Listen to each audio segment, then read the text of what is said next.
February in Daytona Beach. A time of solitude. A time for fun. A time to relax.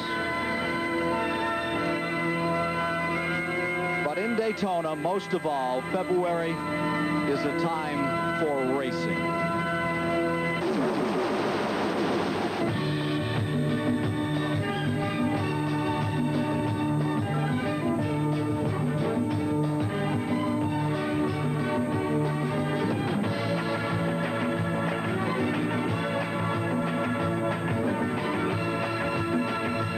Today, racing's giants prepare for 200-mile-per-hour battle. One will write a headline to be remembered. In '79, a last lap battle. And King Richard takes the day. 1980, it's Buddy Baker in the fastest 500-mile race ever. Strategy in the pits, wins for Petty in '81, his 7th Daytona crown. In '82, not even a disintegrating car can stop Bobby Allison. Cale Yarborough just gets by Darrell Waltrip and goes on to win in '83. And again in '84, it's Cale. Today, Cale Yarborough tries for an unprecedented 3rd consecutive victory in this, the Great American Race. CBS Sports presents live flag-to-flag coverage of the 1985 Daytona 500.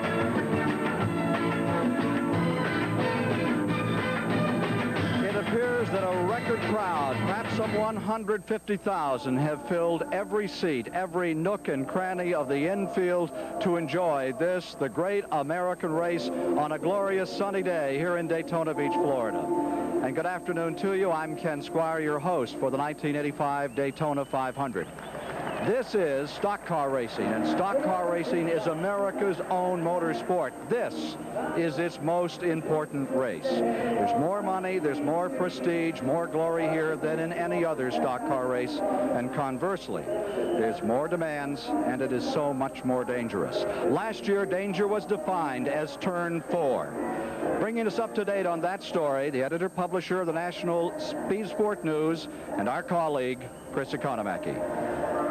1 year ago today, the headlines were about Calamity Corner, turn 4 at the Daytona International Speedway, right there, where cars were losing control coming off it, sliding through the infield and crashing with great force into a wall. Car after car came through this section and crashed into the wall, many of them ricocheting back out on the track where they became obstacles for other cars coming down the roadway.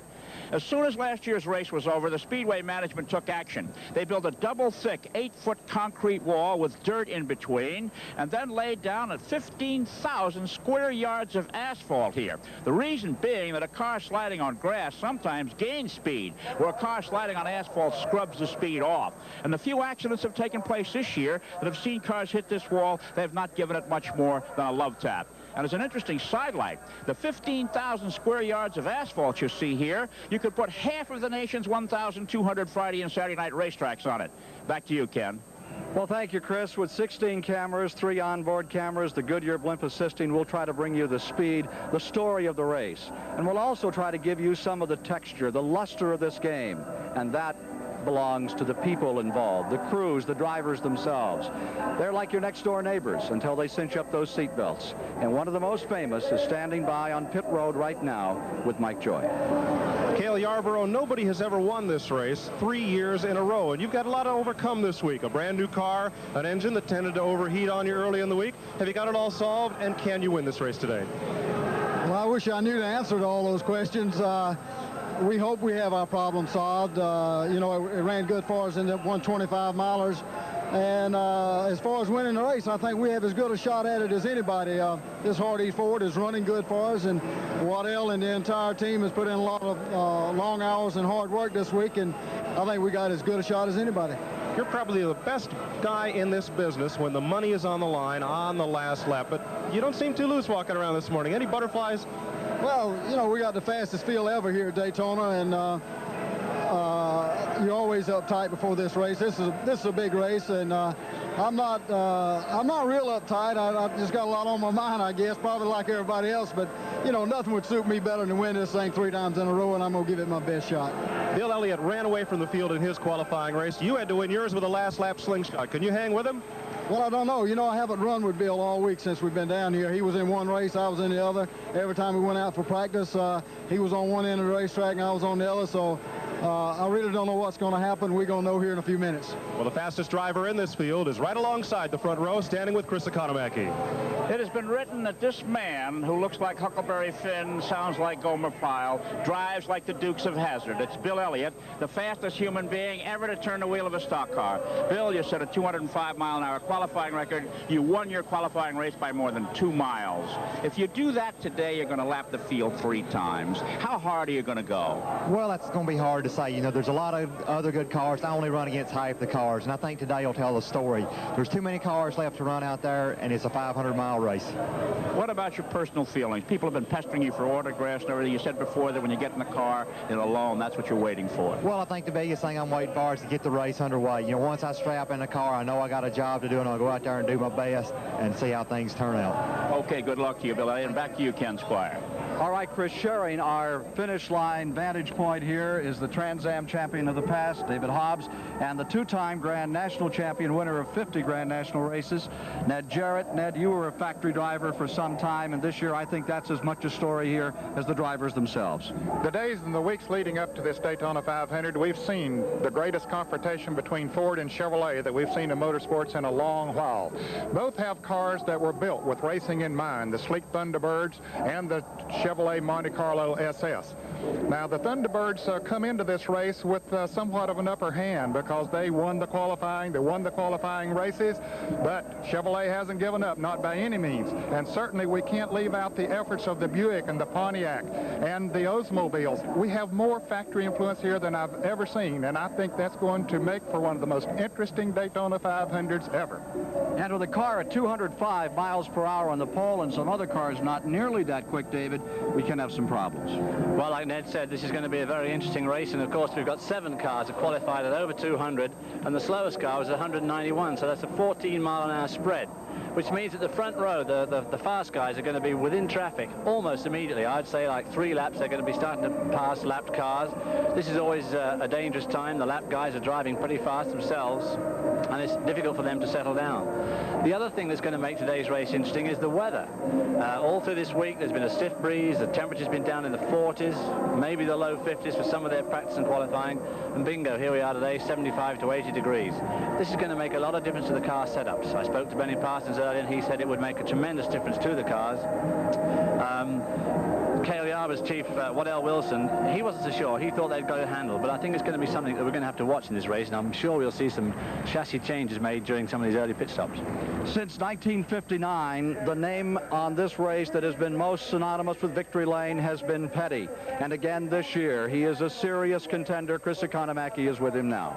Richard Petty is under extreme pressure right now. The car just got to the line. The engine was changed this morning. It has not even been started up. He's going to face the starting flag with a brand new engine. Richard, Daytona's always been good to you. What are your feelings about today? Well, it wasn't too good right now. You know, we had a little problem this morning.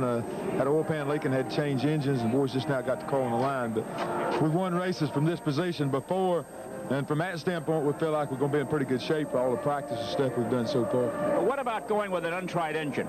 Well, this engine's been in the car before. It was in the car back at the first of the week, and we have run the engine, but, you know, it should be okay from this standpoint. Okay, the King Richard, 7 times champion here, ready to go. Back to you, Ken. All 40 cars are gridded down below us now, preparing for the 1985 Daytona 500. Stay with us for our live CBS flag-to-flag coverage. This CBS Sports Special, the Daytona 500, is sponsored by Ford and your Ford dealer. Have you driven a Ford lately? Goodyear, makers of Vector, the new design in radial tires. And by Budweiser. For all you do, this Bud's for you. 40 drivers. drivers are now in their cars. For some fan somewhere, every one of them is a favorite. A leading contender will start in 31st position. He is the defending Grand National Champion, still seeking to win the Daytona 500 for the first time. Mike Joy is with him. Terry Labonte is back here, Ken, because he did not finish his 125-mile qualifying race on Thursday. You've got a long way to go to see the front of this pack, and that is really going to have to change your race strategy. Well, it sure is. We've got a long way to go, and there's some awful fast cars at the front. So, we've got to get there as soon as we can. But on the other hand, we've got to be real cautious trying to. You've got some cars that qualified slower than you, starting directly in front. You're going to have to pick your way through those fellas when the flag drops. Well, that's going to be a little problem because everybody's going to be racing for position. So we just have to take what we can get. It's a long way to go, but he's got a long time to get there. And he's got NASCAR's winningest crew chief in his corner, Dale Inman. Now back upstairs to Ken Squire. The starting lineup for the 27th annual Daytona 500 on the pole at a record-shattering 205 miles an hour. Best finish in Daytona, second in 83, Bill Elliott. And alongside the four-time Daytona winner, Cale Yarborough. In row two, he was second here in 1979, two-time Grand National Champion Darrell Waltrip, and the 1976 Daytona winner, David Pearson. Row three, it's Benny Parsons who won the 500 in 75, and Kyle Petty driving for the Wood Brothers. Row four, the 1980 champion Buddy Baker, and the seven-time winner, Richard Petty. Going to row five, there you'll find Ricky Rudd from Chesapeake, Virginia, and Harry Gant. His best finish here has been sixth. In row six, Richard Brooks driving a Petty car, a Ford, and Phil Parsons. Row seven, it's Greg Sachs from New York and Lake Speed from Mississippi. Row eight is Ron Bouchard from Massachusetts and the 1972 winner, A.J. Foyt. Going to row nine, there you'll find Jeff Bodine, and alongside Dale Earnhardt, the 1980 Grand National Champion. In row 10, it's Neil Bonnet and Sterling Marlin. For row 11, Dave Marcus from Wisconsin and Rusty Wallace of Missouri. Row 12 is Doug Heveron from New York and Ken Schrader, the only rookie in the race from Missouri. The 13th row, Jimmy Sput Maines from Alabama and Villa Park, Illinois' Bobby Wowak. Row 14, the Virginian Lenny Pond, and from Wisconsin, Jim Sauter. Row 15, it's Mike Alexander of Tennessee and Georgia's Del McCowan. Row 16, Terry Labonte, defending Grand National Champion, and Joe Ruttman, third here back in 1982. Going to row 17, Tim Richmond of Ashland, Ohio, and two-time Daytona 500-mile champion, Bobby Allison. Row 18, Trevor Boyce from Canada, and Morgan Shepherd driving the only Dodge in the field. In row 19, it'll be Ken Reagan from Unadilla, Georgia, and Bobby Hillen Jr. from Texas. Finally, row 20, 21-year-old Clark Dwyer and Slick Johnson rounds out the field. The invocation for the Daytona 500 will be given by the Reverend Hal Marchman, pastor of the Central Baptist Church of Daytona Beach, Florida. Pray.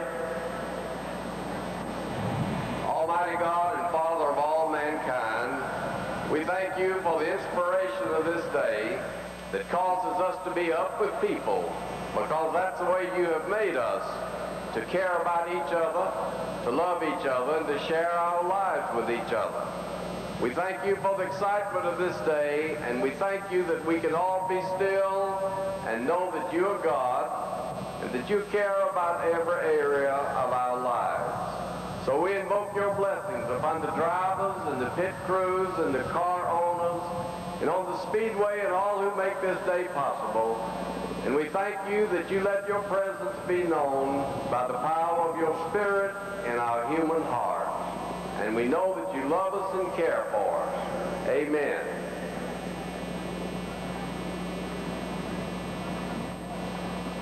Your attention, please. Will everyone please move back from the fence? It will be sung by the Upward People organization who have been performing prior to today's race. Again, all 40 drivers are in their cars. The last car to roll out was Richard Petty at just about 12:07 after that engine change. And at this time, the Grand Marshal, Jim McDonald, president of General Motors, will announce the national anthem. You've already heard this fine group perform. This is one cast of 6 representing 24 countries, traveling in 30 different countries. Wherever they are, they stay in private homes. We thank the people of Dayton for being the host families. In some small way, they certainly will help to bring peace to the world. It's my deep privilege to give you Up With People and our national anthem.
Of car preparation, final hours of the post-race ceremonies, and we are down to begin the 1985 Daytona 500 with Fords in the front row. Bill Elliott and Cale Yarborough, again Cale Yarborough, number 28, seeking to be the first man in history to ever win this event 3 straight years. The field getting organized now and getting set. All the drivers are in their cars. We take a moment at this time to remember a driver who is not here, a former winner of this event, 1969 champion Leroy Yarborough. He won but 14 events, but he won the big ones. He won at Daytona in the 500. He won the Charlotte 600, and he won the Southern 500 at Darlington. Leroy Yarborough passed away this past December, known as a Charger, and a great race driver, and missed by all the competitors here.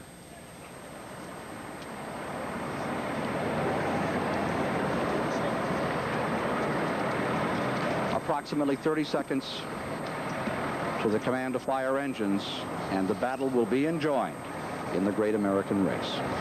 And this is a very anxious moment, really, for the drivers, Ken. They are psyched up to their highest point right now as they listen for that command. And, of course, they're ready for that just in a matter of seconds right now.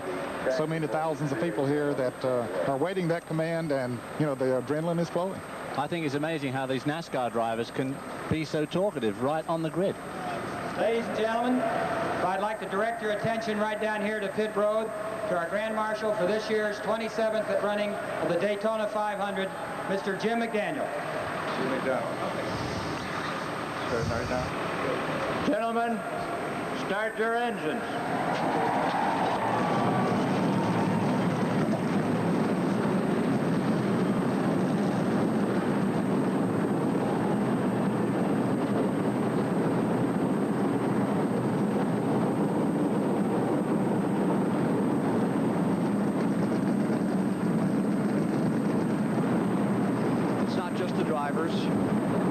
It's the engine builders, it's the crew chiefs, it's the mechanics, it's the kids that wash the parts and sweep the floors and dream of someday being in this seat where Richard Petty now sits.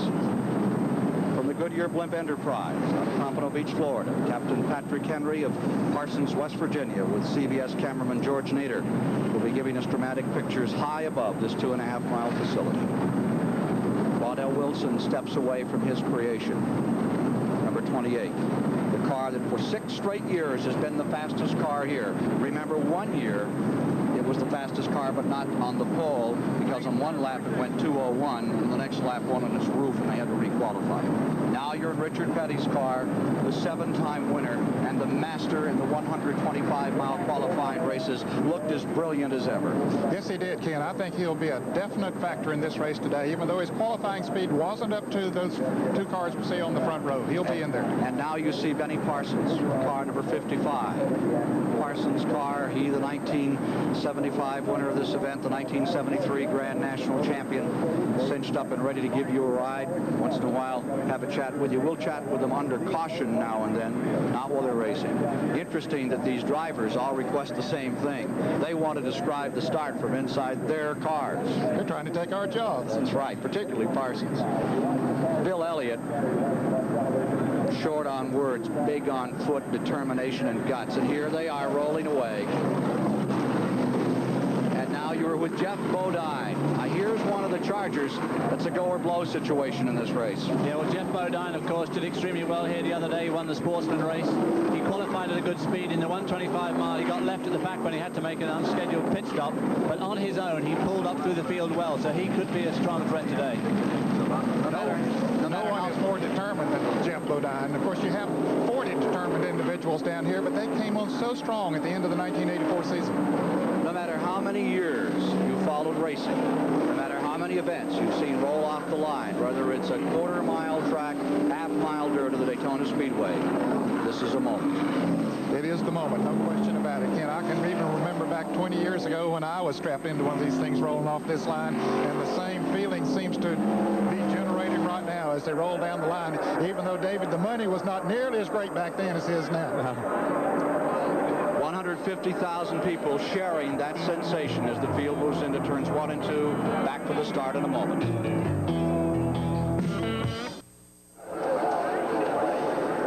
Field concluding the first of 2 preliminary laps. That's the track, 31-degree banking. How steep is 31 degrees?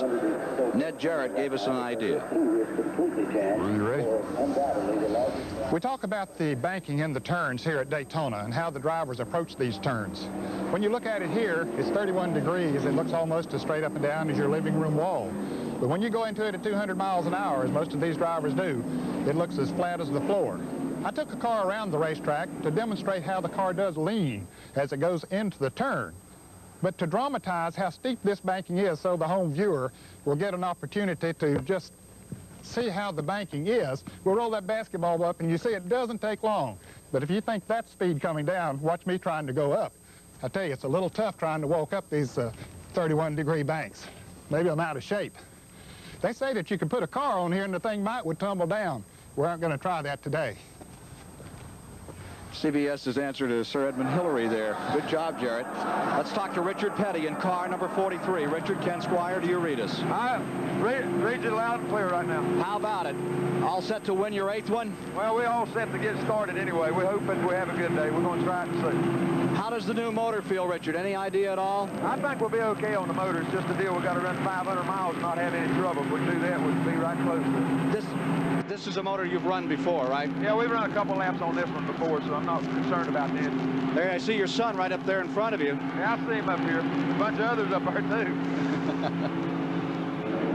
Richard Petty in car number 43. Cool, calm, and collected, trying to collect his 8th. Watching the kid in front, watching for a few laps, blow by.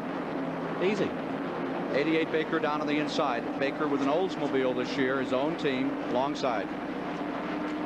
Now you're inside Benny Parsons, car number 55, seeking his 2nd win. Coming around 3 and 4. Benny Parsons, are you set to pull this one out of the fire today? I don't know, Ken Squire. The Ford's going to be awful tough. We're going to try. All right, you're coming out of 4. Good luck to you today. Any problems this morning on that car? No problem, Ken. Good luck to you. Pace car is ready to come in. There you see the Fords in the front row. Elliott in number 9 is running the same motor with which he qualified at 205 miles an hour. Most people thought that was a hand grenade. Not the case. Ernie Elliott says they will run that qualifying motor. Here they come to the line. 27th annual Daytona 500 is underway.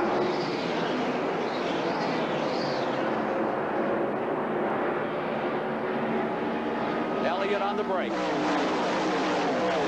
What a crowd as they go into turn 1, and he did break away similar to what he did on Thursday here in the qualifying race, Ken. It'd be interesting to see if those cars behind him can pick up the draft. He won by 37 seconds, 2 miles in a 125-mile qualifying race. There have been other times when drivers have had the field covered like that. There's always been some miscue, some mechanical malfunction before the race was over, Ned. And we see Cale Yarborough moving up very quickly, so he was able to pick up the draft. Of course, they were in separate races on Thursday here in qualifying, so we really have not seen them run together, but we're seeing that right now. Coming around to complete lap number 1. Del McCowart, number 0, out of Savannah, Georgia, smoking in the first lap, back in the pack. A screen back into the 31-degree banking of turns 1 and 2, which Ned Jarrett was showing you just how steep that banking is. David, those two Fords are just hooked up. I was just going to say, Bill Elliott and Cale Yarborough look like they're going to try and hook up into a two-car draft and put a lot of daylight between themselves and the rest of the field. One of our camera cars there, Benny Parsons, now hanging on to a good solid third spot. He's put a bit of daylight between himself and Darrell Waltrip. He is one of the major sleepers in this race. 55, Parsons, the Johnny Hayes car. You're with him briefly there. Here he is, coming back to the tri-oval, that 1,600-foot area leading to the 18-degree banking here. You are in the third-place car. Benny Parsons trying to close on those two Fords, and Ned, I think, he's pulling up a little. He might be, and you see how he stays as directly behind those cars, picking up that draft as much as he possibly can. If he wavers out 2 or 3 feet, it gets in thicker air for him, and that'll slow him down. But I'll tell you, they're hooked up together up front.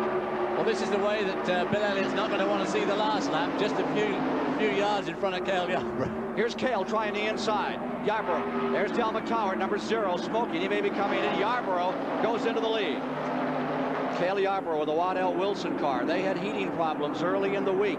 Seemed to have them solved by the 125s. But Waddell Wilson, Harry Ranier, J.T. Lundy, the car owners, have their fingers crossed. Here they come in front of this immense crowd. Back to complete. Lap number 4. Now you can see those cars back in the third position, bunching up a little and giving first and second place. David Pearson running third now. David Pearson running extremely strong this whole week. That's car number 89 is coming down pit road. That's Jim Sauter from Necedah, Wisconsin. Fellow that's the father of 11 children, having trouble here early in the race. And Ken, we have note that Terry Labonte, who started back in 31st position, has already picked up 10 positions, so he is coming towards the front. One would wonder if this is the year of the record. The record 1980, 177 miles per hour. That mark was down by Buddy Baker. Well, if they keep this sort of speed up, they'll do it easy because they're running at around about 200 miles an hour, the lead two cars. Pearson's into third, Baker's in fourth, Ricky Rudd is in fifth. Riding in sixth is Kyle Petty. Then a bundle of about 14 cars. There you see that second group. Buddy Baker with his own team this year. Robert Harrington, the crew chief. That 88 car hangs right in there for a moment. He has been somewhat of a surprise down here, not to himself, but to some other people, as we see Elliott just draft right on by Cale Yarborough to retake the lead. But Baker is running an Oldsmobile, and some have said that the frontal area of that car is not conducive to the high speeds, but he has proved them wrong, and he's been competitive all week. Car number 0, Del McCowart in the pits. Number 75, Lake Speed, is taken over in 9th. To 10th comes Petty, 11th Foyt, 12th Bouchard. Inside Richard Petty's car as he closes on Darrell Waltrip. Pulls alongside of Richard Petty, guns down Darrell Waltrip. Here comes Ron Bouchard right behind him. Boy, they make that look easy, but they just simply got the draft working together. Waltrip might be slowing down a little bit now. Well, he pulls back in line. I think he got left out of the cold there. He got down on the low track, and of course Ron Bouchard helped to push Richard Petty through him with his own draft. Back with the leaders. Elliott and Yarborough wanting to make this a two-car race. Will we have the fastest 500-mile race in history? To be decided.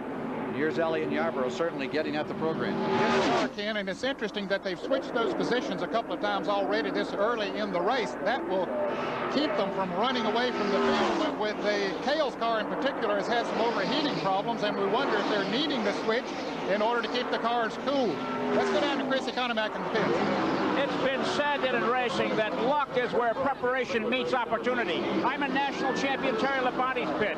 In addition to all the tools and parts, there are 36 wheels and tires mounted up here for the national champion to call upon during the course of this race. Back to you, Kev. Battle continues, 9 and 28 for the lead. Further back, we now have two cars working on each other in the third position. That's two really old-timers and incredibly fast guys. Buddy Baker and, of course, David Pearson there. Buddy Baker, the winner of the fastest ever 500-mile right here. Here's Richard Petty pulling up to battle Benny Parsons. Third place car, Pearson, then Baker. And now you see Richard Petty working along with Parsons and right behind them Bouchard. Watching that fence go by gives you just some idea of how fast these guys really are going. 6th, 7th, and 8th there.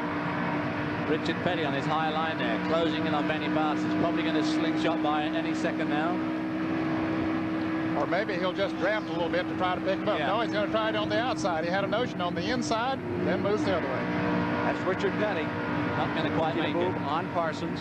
Petty changed motors this morning. They found a leak in the oil pan on one of those 3 Dan Gurney engines that were brought here. This is an engine they've tested. Bouchard gets dragged along and pulls up a spot as well. Benny was able to slip in behind Bouchard there, because sometimes you get left out in the cold and you really had it. Again, the leaders. Elliott in the number 9. This car with incredible horsepower. There was no wind tunnel testing done on car number 9. There was a lot of talk about how slick and fixed up it was. It never got in the wind tunnel at all during the winter. It's amazing at the job that those fellas have done. Their garages down in Dawsonville, Georgia, so far away from the engineering points of America, but yet they've come out here and just run tremendously. 16-hour a day is what it takes. And Bill Elliott's crew, Ernie, his brother Dan, with their fingers crossed as they come around to complete lap number 9 of the Daytona 500.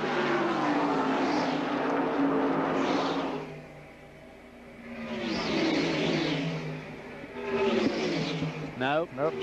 Old A.J. Foyt slipped up there now with Richard. He's I tell you, Labonte is on the move. He's coming. Where is he? Where is 2, he now? 4, Can we 6, isolate 8, that 10, 12, 14, 16th. 16th now. Yeah, Labonte. He's in a pack there that he's about trying Tell to us pass. where Labonte is when we come back, and we'll play with him. 16th. Where did he start? I'll tell you who's 31st. running. Is the 7 car, the Wood Brothers car. Kyle is up to 5th. Yeah. Here comes Richard after his son. Yeah. Ricky Rudd's going well, too. How fast? What's the record for the first 10 laps, sir?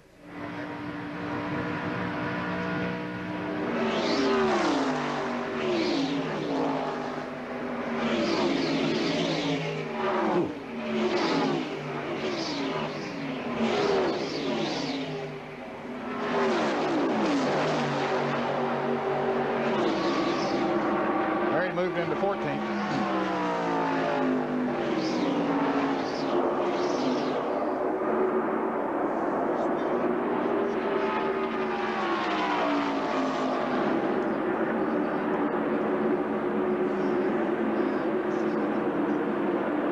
Oh, Richard's losing on turn 3. Good grief. Have you seen that? Yes. Boy, oh boy.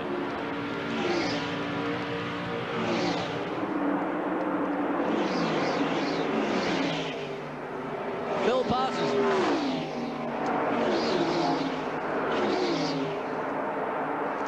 Boy, you better keep training on that Richard Petty, Phil Parsons. Ah. Okay. Labonte has moved to 13th now.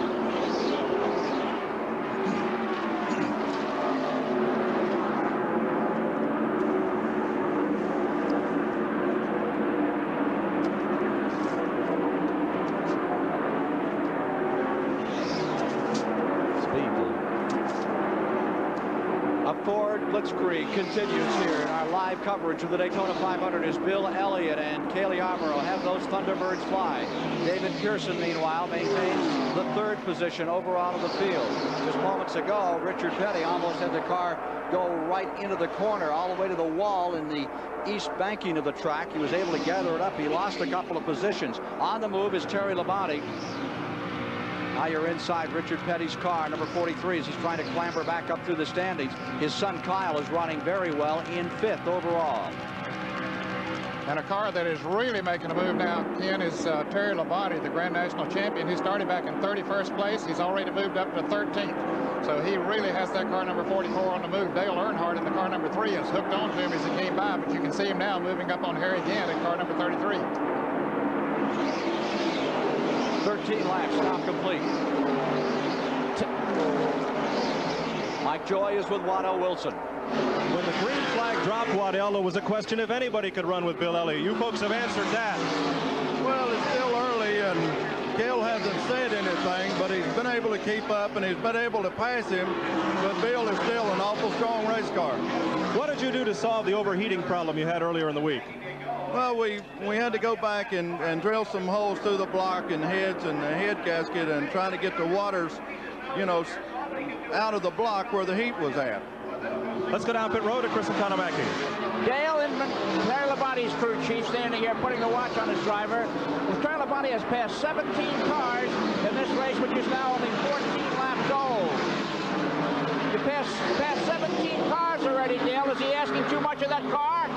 I don't think so, Chris. The speeds hadn't been that much, and we had to get by a lot of the cars. We're afraid we'd get lapped, so he's running about the same pace as the leaders right now. We're fighting traffic, so we feel pretty good right now. But okay, he's busy, and what has happened here is as Terry Labonte moves forward, Dal Waltrip is going backwards. Back to you, Ken. And the other man on the move is that number 3, Earnhardt. Now, Earnhardt has really discovered something in the last couple of days. They feel, the Richard Childress team, they can put that number 3 up into this race and lead some before it's over. But here comes the story. At number 9 and 28. Now it's the 28 turn of Cale Yarborough to stay in front. Bill Elliott sitting in there behind in second place. Well, I know it's a bit early to say so, but these guys are lapping at about 196 miles an hour, and I think they're sandbagging, quite frankly. Richard Petty behind his son and Ricky Rudd. There you see the 7 car, the Wood brothers. Kyle Petty driving for the Wood brothers, who turned that number 21, the number itself, over to David Pearson. Here's Ricky Rudd. I think that's Ken Reagan's car there. Yeah. Unadilla, Georgia, with some motor trouble early in the going. Ken, he had an accident in Thursday's qualifying race. Cars wrecked in front of him, and he was a victim of circumstances. They've worked long and hard to get that car prepared to get it back in the 500. Cale Yarborough is going to be the first man in history to win 3 consecutive Daytona 500s. Richard Petty won it in 73 and 74, back-to-back. But in the next year, 1975, he finished back in 7th place. Well, Richard Petty has done more driving here today than anybody else that I've seen out there, even though Terry Labonte has done a masterful job of moving up through the field. But Petty has been up to 5th, and he's been back from there to 9th and 10th. He is really driving his heart out. About 3.5 seconds between this group, this front 2, and the 3rd, 4th, 5th, 6th, 7th, 8th cars all gathered up. I think they I think these two guys are just driving as fast as they have to do to stay in front. I mean, they're not going to run away with it because it's going to be politically dynamite if they do, but they're not running as fast as they could. They're running 200-mile-an-hour laps in the qualifying race, and they're turning only 196 now. Of course, there is a little difference in the racing conditions. As you mentioned at the top of the show, it's warmer today, which would cut the speeds a little bit, plus the fact of the 300-mile race yesterday, putting a little oil and grease on the track. That'll slow them down some, but I agree. I don't think they're really showing their hand yet, even if they're running away. Average speed through the first 10 laps, 199.557 miles per hour. 199, and that first lap getting cranked up to speed, well over 200-mile-an-hour laps by those 2 leaders. Perhaps they aren't sandbagging. No, I don't believe they are, David. Not at that kind of. Well, in that case, David Pearson and Buddy Baker are doing extremely well to only be a couple of seconds behind at this stage. Now, running behind these front 2 cars, about 3 seconds back, David Pearson in the 21 and Buddy Baker in his Oldsmobile in 4th. Then it's a bit of a smoker going down there to turn number 1. Bottom of the racetrack, we've got one. He's way up high in the groove, as you can see right here. Car number 17 of Ken Reagan, who was in the pits just moments ago. That's a valve cover situation. They won't let him stay out there like that. Now, that'd give you heart failure if you could see that when you were coming 200 mile an hour down the back straight and you saw that cloud of smoke on the corner. Cars in 3rd and 4th are running several seconds back from the leaders, and now there's a gap back to the 5th position. Bouchard, followed by Petty in 6th, Kyle, then Richard Petty in 7th, Benny Parsons in 8th, Dale Earnhardt in 9th. Going 10th is Phil Parsons, A.J. Foyt is 11th, Ricky Rudd is 12th, Bobby Allison 13th, Harry Gant 14th, Lake Speed 15th, Greg Sachs 16th, Labonte has taken Sachs and Speed out. He's pulled up through there. Let's go to Chris Economaki. Boy, that car is really... Okay, I'm down here with Junior Johnson. Things are not going well for Darrell, Junior. What seems to be the problem? Well, right now, I think his car's either loose or pushing one. We don't know which one because he hasn't told us. what I think is, you know, just buying a little time till we get a pit stop to adjust the chassis. There's nothing wrong with the car other than it's either pushing or it's real loose one of them. You can fix that with a wrench, huh? True. We get a pit stop, we can adjust the chassis, and it should be all right. Okay, Junior Johnson, not ruffled at all about Darrell's balls in the back. Ken, that's exactly what David Hobbs talked about at the top of the show, because of the difference in the temperature today. It makes a difference in how those cars will handle. Smoker down at turn number 1. Ken Reagan's laying a ridiculous stream of smoke. He must be able to see that in his rearview mirror. Here's Petty coming up on the Smoker. That's his son Kyle directly in front. That number 44 car has backed up to 16th position. Remember, we were reporting a few moments ago, Ned, how he had progressed up to about 12. He has backed up a little. A guy who's really come on strong, who we've sort of let slip by, is Bobby Allison, who started off even behind Labonte in 34th place. He's up to 13th. Kyle Petty right here in front of Richard Petty. Kyle, do you take it easier racing against your father than you do with the other competitors out here? It's the type of deal where, you know, I feel a little bit more comfortable with him because I don't think he's going to cut me off as bad as maybe somebody else would. But, you know, I don't think he gives that much more to me, and I don't give that much more to him than you would anybody else. There's Kyle Petty nipping down underneath Ron Bouchard in the 47. Kyle Petty still, Ken Reagan coming in. Of course, this is a bit of a make or break year for Kyle Petty, I feel. He won his first ever race right here on the Super Speedway in the ARCA race. But since then, his racing's been a little bit indifferent. He's driving with the Wood brothers this year in an absolutely first-class effort, away from the family influence. And I think this is going to be a very important year for Kyle Petty. There's Richard Petty's car, number 43. And there you see Bouchard twitching a little as he comes off turn number 4. Bouchard in the 47 car. Some great pictures out of Richard Petty's car here. They come into the tri-oval right under the box here. 7-time winner here at Daytona. And Ken, the fans are not seeing illusions there. Those cars are moving around that much out on the racetrack. Leaders another time. Is that the Dodge, number 67? Morgan Shepherd driving that car today.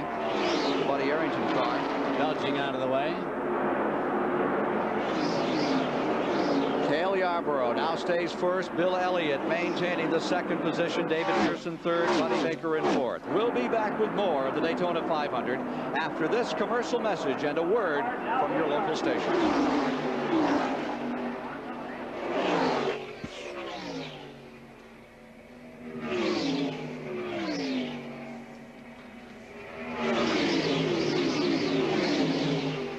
Bobby Allison's up to 8th. Yeah, I tell you, that's a heck of a race from 5th on back. Yeah, that's the real NASCAR race out there right now. That's right. Yeah. Can we get 5th? 5th through 12th. The 43, wow. The 3, the 47. Yeah. We're getting some good in-car stuff though from Richard. Lenny or is that? Yeah. Right. That's correct. Yeah, that's the rest of it. That's where all the action's taking place. Yeah. Actually, Ricky Rudd seems to have broken away, hasn't he? Is that him? No, I don't think so, is it? This isn't him here, is it? No. No. Petty leads that group. Yeah. Petty and Earnhardt. Yeah. And Bobby Allison's come up incredibly well.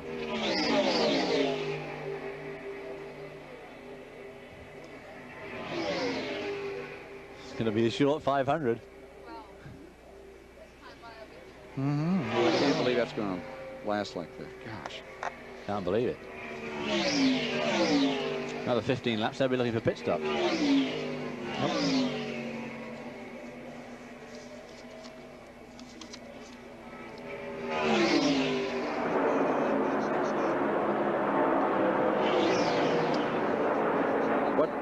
What position is Bodine?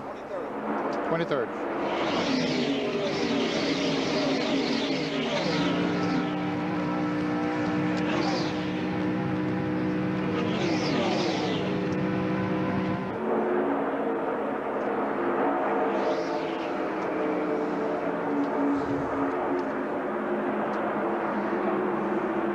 Richard Petty's pulled away. Yes, he has.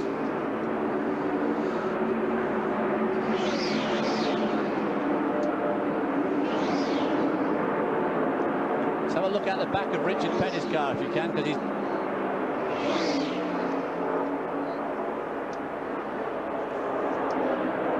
We're back Back with you live. 26, now 27 laps as they cross the line complete. Elliott, Yarborough up in front.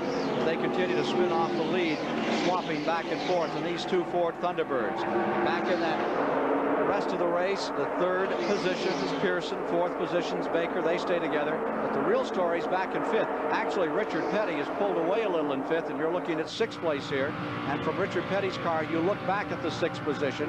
Allison, Earnhardt, Bouchard have been dicing it out back there in sixth. Ned Jarrett? They have been changing around quite a bit, and just moments ago, Petty was right in the thick of that battle, but he was able to break out of them and pull away, and that's very unusual. Yeah, because he worked his way right up through that bunch of cars, got in the front, and proceeded to pull away. So that makes you think that Richard Petty's car, as always in this Daytona 500, is incredibly strong. Average speed through 20 laps, 50 miles, is reported by NASCAR at 195.228 miles per hour. So the leaders brought it down a little there. Buddy Baker in that Oldsmobile has come up to third. David Pearson to fourth. Richard Petty in fifth. Allison showing his sixth.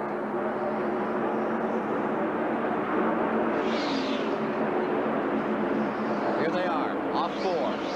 Well, another one of the favorites in this race, Darrell Waltrip, who's the winningest driver in Grand National Racing at the moment. He's never won this 500. Is in within 13 seconds of being lapped by Bill Elliott, which would be absolutely disastrous. So he really needs a caution flag in the way to make some adjustments to the car. Well, everyone thought that Elliott would be told to come down a little and not run as strong after the 125-mile qualifiers. But very one-dimensional about this business of getting on with the program, and Cale's willing to run with him. Cale is making him really run faster perhaps than he might want to at this stage of the game. He can't afford to really punish his automobile, Ken, and you wonder, running almost 200 miles an hour, how much punishment is he giving it? But the car is handling so well in the turn, so is Yarborough, that they perhaps are not punishing it that much. And sometimes, Dave, if you slow down, it punishes the car more than if you run. Absolutely. If you run up at a very unnaturally slow pace, it's the worst thing you can do. You lose concentration. It doesn't help the car either. And I think that these two guys are racing well within theirs and their car's capability. 29 of the 200 laps complete, and the man who has broken away from the big draft is Richard Petty, maintaining his position in fifth. And right now he's gaining on the third and fourth place cars of Buddy Baker and David Pearson. Here you are riding with Richard Petty into the back straightaway, down behind Lake Lloyd, moving right up against the wall and trying to overhaul fourth place man David Pearson, third place driver Buddy Baker. And those are the men he's after. On your screen, you see the David Pearson car. Winner here in a great battle with Richard Petty back in 1976. In theory, they should be in the better position because they've got a perfect two-car draft set up, and Richard's all on his own, but he is definitely making ground on them. And Bobby Allison is going away with him, too. He's broken away from the group. Bobby Allison coming up from 34th position on the grid. He's making a fine run for the front here. Dygaard team has had its problems, but it seems to be getting straightened out. There are your leaders. Still Elliott in number 9. This amazing crew out of Georgia. 12 people in the entire operation. At the end of last year, the last 4 or 5 races, number 31 pulls on pit road. Slick Johnson. Remember, he started dead last. His father's name is Junior Johnson. Not the same as the gentleman up here with cars 11 and 12. Not the same. They're from South Carolina. Junior Johnson that we know of more prominently in the sport is from North Carolina. Well, I make it now that Darrell Waltrip's only about 7.5 seconds away from being lapped. He must be getting pretty desperate. Bobby Allison also is closing up on car number 43, Richard Petty. Allison in the 22 car, who's won the Daytona 500 twice. And I can't believe we're going to stay at this speed. They've de-escalated a little on 9 and 28, but they are just kicking those cars around at over 190 miles an hour. And here's Yarborough dropping inside. There's the Dodge, the single Dodge car. I keep hearing stories a couple of years the Dodge will have a super sleek race car out here. I hear in 1986 that they do have a car coming that might be conducive to these kind of speeds. Another car coming down pit road right now is Mike Alexander in car number 84, having some early problems here as he rolls into the pits for a change of left side tires. Well, Iacocca being head of the Chrysler group, I just can't believe they're going to stay out of racing because he was such a major force in Ford's racing 2 decades ago. I would certainly hope that they bring in a team. They have 2, one for Buddy Arrington, who's carried their colors cars through thick and thin, year after year, when they just didn't have the pieces to really go racing. But Harrington hung it out because he liked to race that particular mark. Well, I'm sure that factory group is going to be back in racing. With so much emphasis from Ford and now from General Motors trying to catch up, I'm sure that Chrysler are going to join in. There are the Fords, and you just saw the GM products running out there for a moment.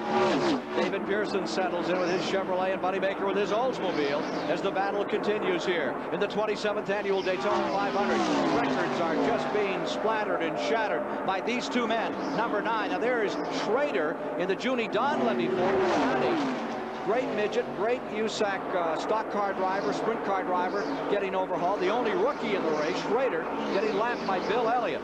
Here's Ricky Rudd and Kyle Petty into the pits for the first of the scheduled pit stops. He's done 33 laps. I should have thought they could have gone a bit longer than that. Here's Mike Joy.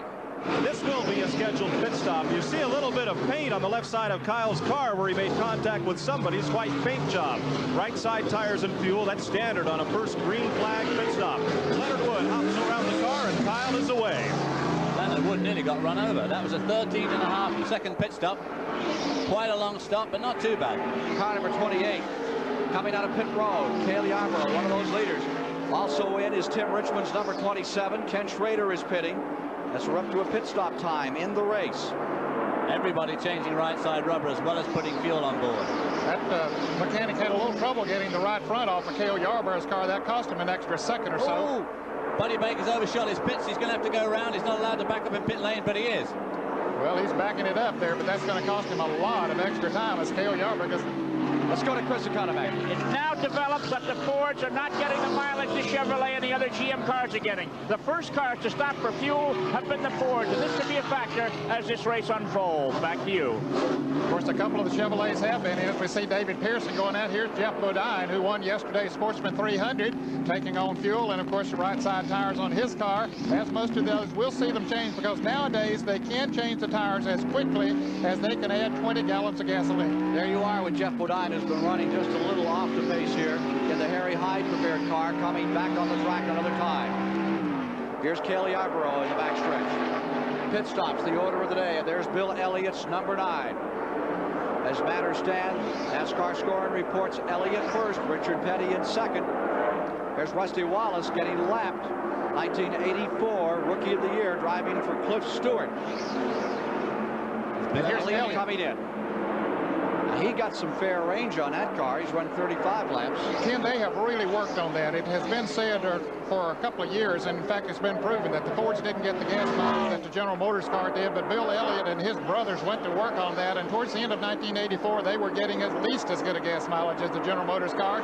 Lets him run a few extra laps, possibility of catching a caution. Of course, he didn't here today, so they changed the right side tires on his car. Benny Parsons coming down pit road, so is Phil Parsons, Joe Ruttman, and Harry Gant. So this is pit stop time. They would, many of them would hope to make, and it looked like the car died when they took it off the jack. He got it quickly fired and is heading back out into the wall. Long stop, though, 16-second stop for Bill Elliott, which is quite a long stop. That's still one of the most important teams in auto racing today. I mean, they're such an inspiration to everyone. A homegrown family team that comes out here and runs up in front. Here's Mike Joy. Raymond Beadle, champion drag racer and car owner for Tim Richmond. You had a long pit stop with the hood up. What's the problem? Well, we changed the motors just before we came here. We broke a piston late yesterday, and the float was stuck on the carburetor. We just didn't get time to run the car this morning, so hopefully we'll be okay now. But to repair it, or did you have to change the carburetor?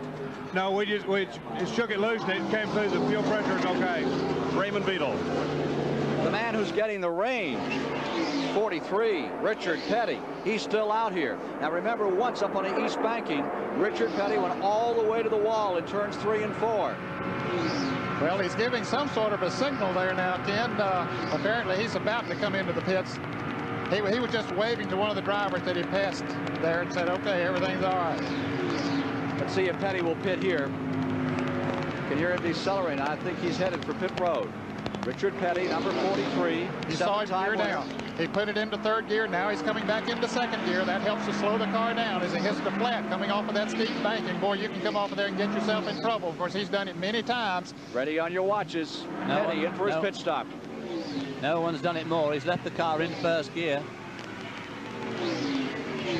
Puts a little fluid in himself. They clean off the windshield there.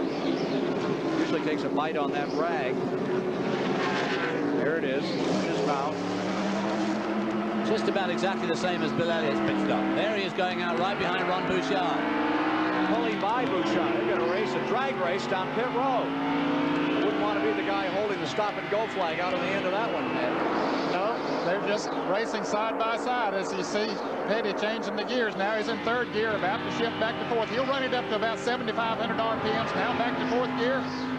Here is Darrell Waltrip in the pits, and you see, here's Chris. Johnson is working on the adjustment of Darrell Waltrip's car, jacking the weight around and trying to make this car handle better. He's got, in addition to tires and gasoline, this wrench right here is what Junior Johnson used to try and crank 3 or 4 more miles an hour into that car. Waltrip's back on the track. We'll see if it works. Back to you, Ken. And what he was doing, Chris, was taking wedge out of it, so they call. He was taking weight off the left rear, so Junior wasn't sure if the car was pushing or the back end was loose, so he has taken some weight off the left rear, which should let him go through the turns a little freer. Taking weight off the left rear will, if anything, make it a bit looser. Will Yes. Yeah. If he's obviously assuming it's pushing. Yes. Be tough if he's got it the wrong way around. I'll tell you, it really puts him into the driving area then. You have to keep up in the back end. Terry Labonte coming into the pits in car number 44. He has been the leader. Terry Labonte has briefly had the lead. Phil Parsons had it momentarily, as all the cars are under green, and we may be on our way to a new record for 500 miles. Well, Terry Labonte did 6 more laps than Bill Elliott then, which is going to be a major factor in this race, unless the Elliott boys were just turning out to find out how their fuel consumption was. As matters now stand, car number 5 is being shown as the leader after these pit stops. We'll be back and update you on the leaderboard after these messages. Okay. Talking about the record, because right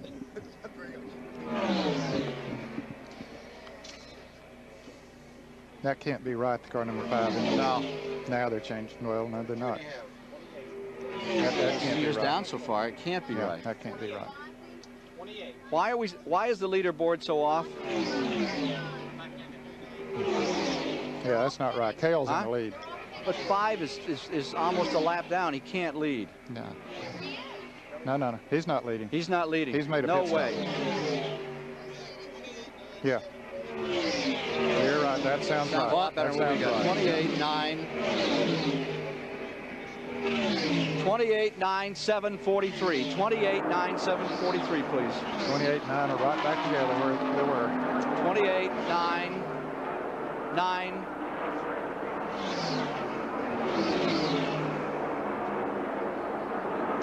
7:43.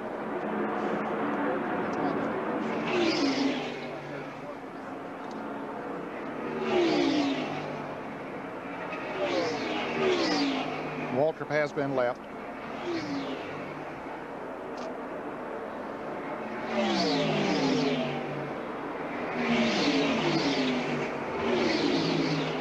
Labonte's in third place. Huh? Labonte's in third place Richard. now. Yeah, and then Richard. Labonte had a tremendous pit stop. Labonte is in third, not Kyle. 44.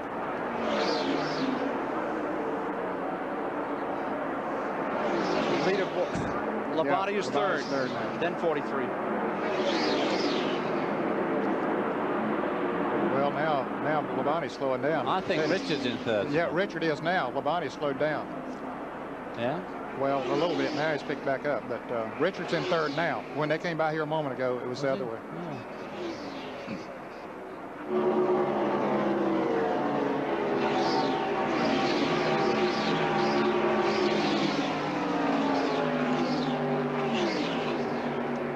After the first pit period, coming under green, sorting them out, Cale Yarborough and Bill Elliott are still locked together in these Ford Thunderbirds leading. Terry Labonte had moved to third a moment ago. Richard Petty screamed around him. It's Petty back up into third. Terry Labonte back to fourth. Petty is right in the midst of that hunt. And Ron Bouchard among the front 5. With David Hobbs and Ned Jarrett, I'm Ken Squire. And we're seeing the records tumble here at the Daytona International Speedway between the onslaught of these two drivers, Cale Yarborough in the 28 and the number 9 of Bill Elliott. Well, they're average over 192 miles an hour, taking into consideration the pit stop. Car number 10, Doug Hemrock, up in New York State, having some problems here. Boy, 192 mile an hour average for 100 miles, including a 16-second pit stop. That's getting on with the program. All that that slowing down, all that getting back up to speed. Oh, you lose a tremendous amount of time. Actually, a 16-second pit stop's really more like a 35-second pit stop. Richard Petty, car number 43. And right behind him is Ron Bouchard pulling in for a pass. Here's Bouchard looking like he wants to make a move. Ron Bouchard in the 47. As you look at the battle, Richard seems to be quicker through the turns 2 and 3 and 4 there. Here's Mike Joy. Before he retired from active competition, Dan Gurney was America's most famous race car driver. Now he builds Indy-type cars, and beginning this season, stock car engines for America's most famous stock car driver, Richard Petty. Quite a gamble, isn't it, changing engines on race morning just before the cars roll off? Well, it really was the smallest gamble we could come up with. We had a small leak, and rather than try and repair it and not know whether it was going to leak again while we changed engines, we knew this engine was a good one. There were no leaks. Well, from the smile on your face, you're obviously very pleased by how Richard's running right now. I am. I feel like we've been thrown into the deep end, to say the least, and I'm really very, very tickled the way Richard's going. At the moment, he's running a little bit faster than the leader. So, but it's early in the race, but we're very happy. Dan Gurney. Dan Gurney knows a little bit about stock blocks. Remember Indy, 68? Took a Ford up there in second place behind Bobby Unser. Gurney building the engines for that number 43 car, the Mike Curb car, which stays very much in the hunt in third position. There you see now Bobby Allison pulling up into fourth, car number 22. Here are the leaders again. Well, Dan Gurney said that he was running a little bit faster than the leaders, and he needs to, Ken, because after that round of pit stops, he's running a little over 16 seconds behind those two Fords of Cale Yarborough and Bill Elliott.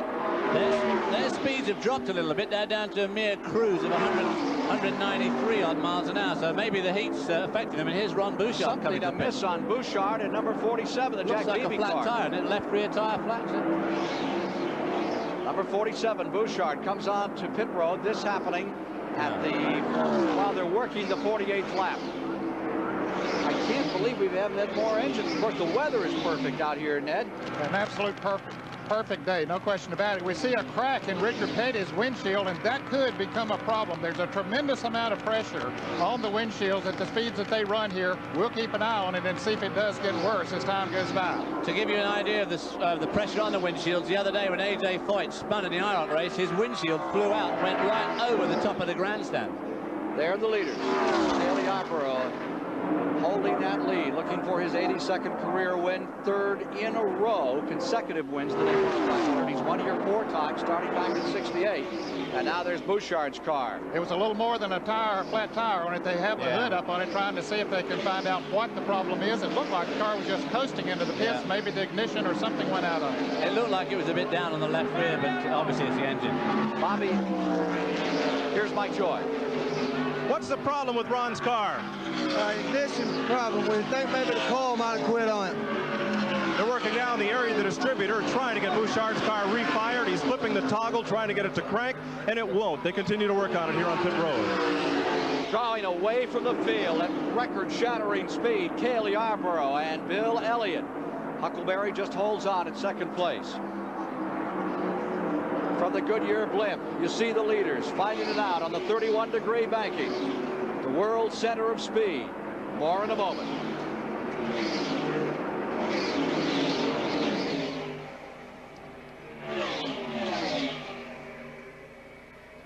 Bouchard out. Okay.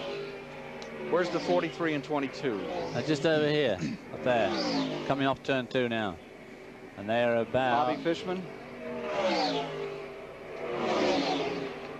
Bobby Fishman. 16.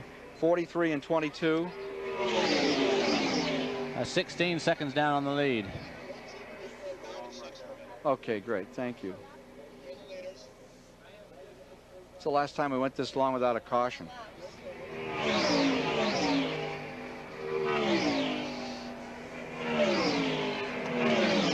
Richard Petty and Bobby Allison have got really hooked up there now in that draft for third spot.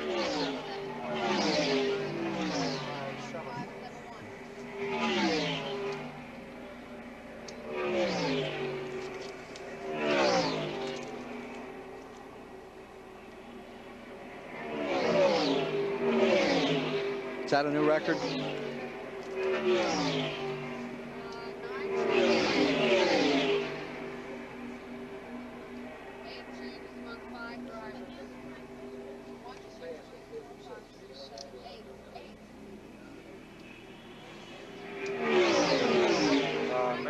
back and give me 3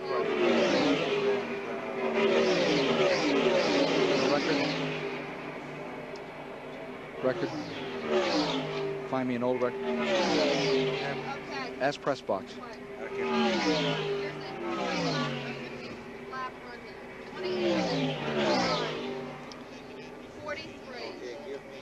Who's on the press box? Who's on to the press box? Bobby? Old record at 50 laps. Boy, look at him pulling away from Darrell still, too. He's going to be 2 laps down before long.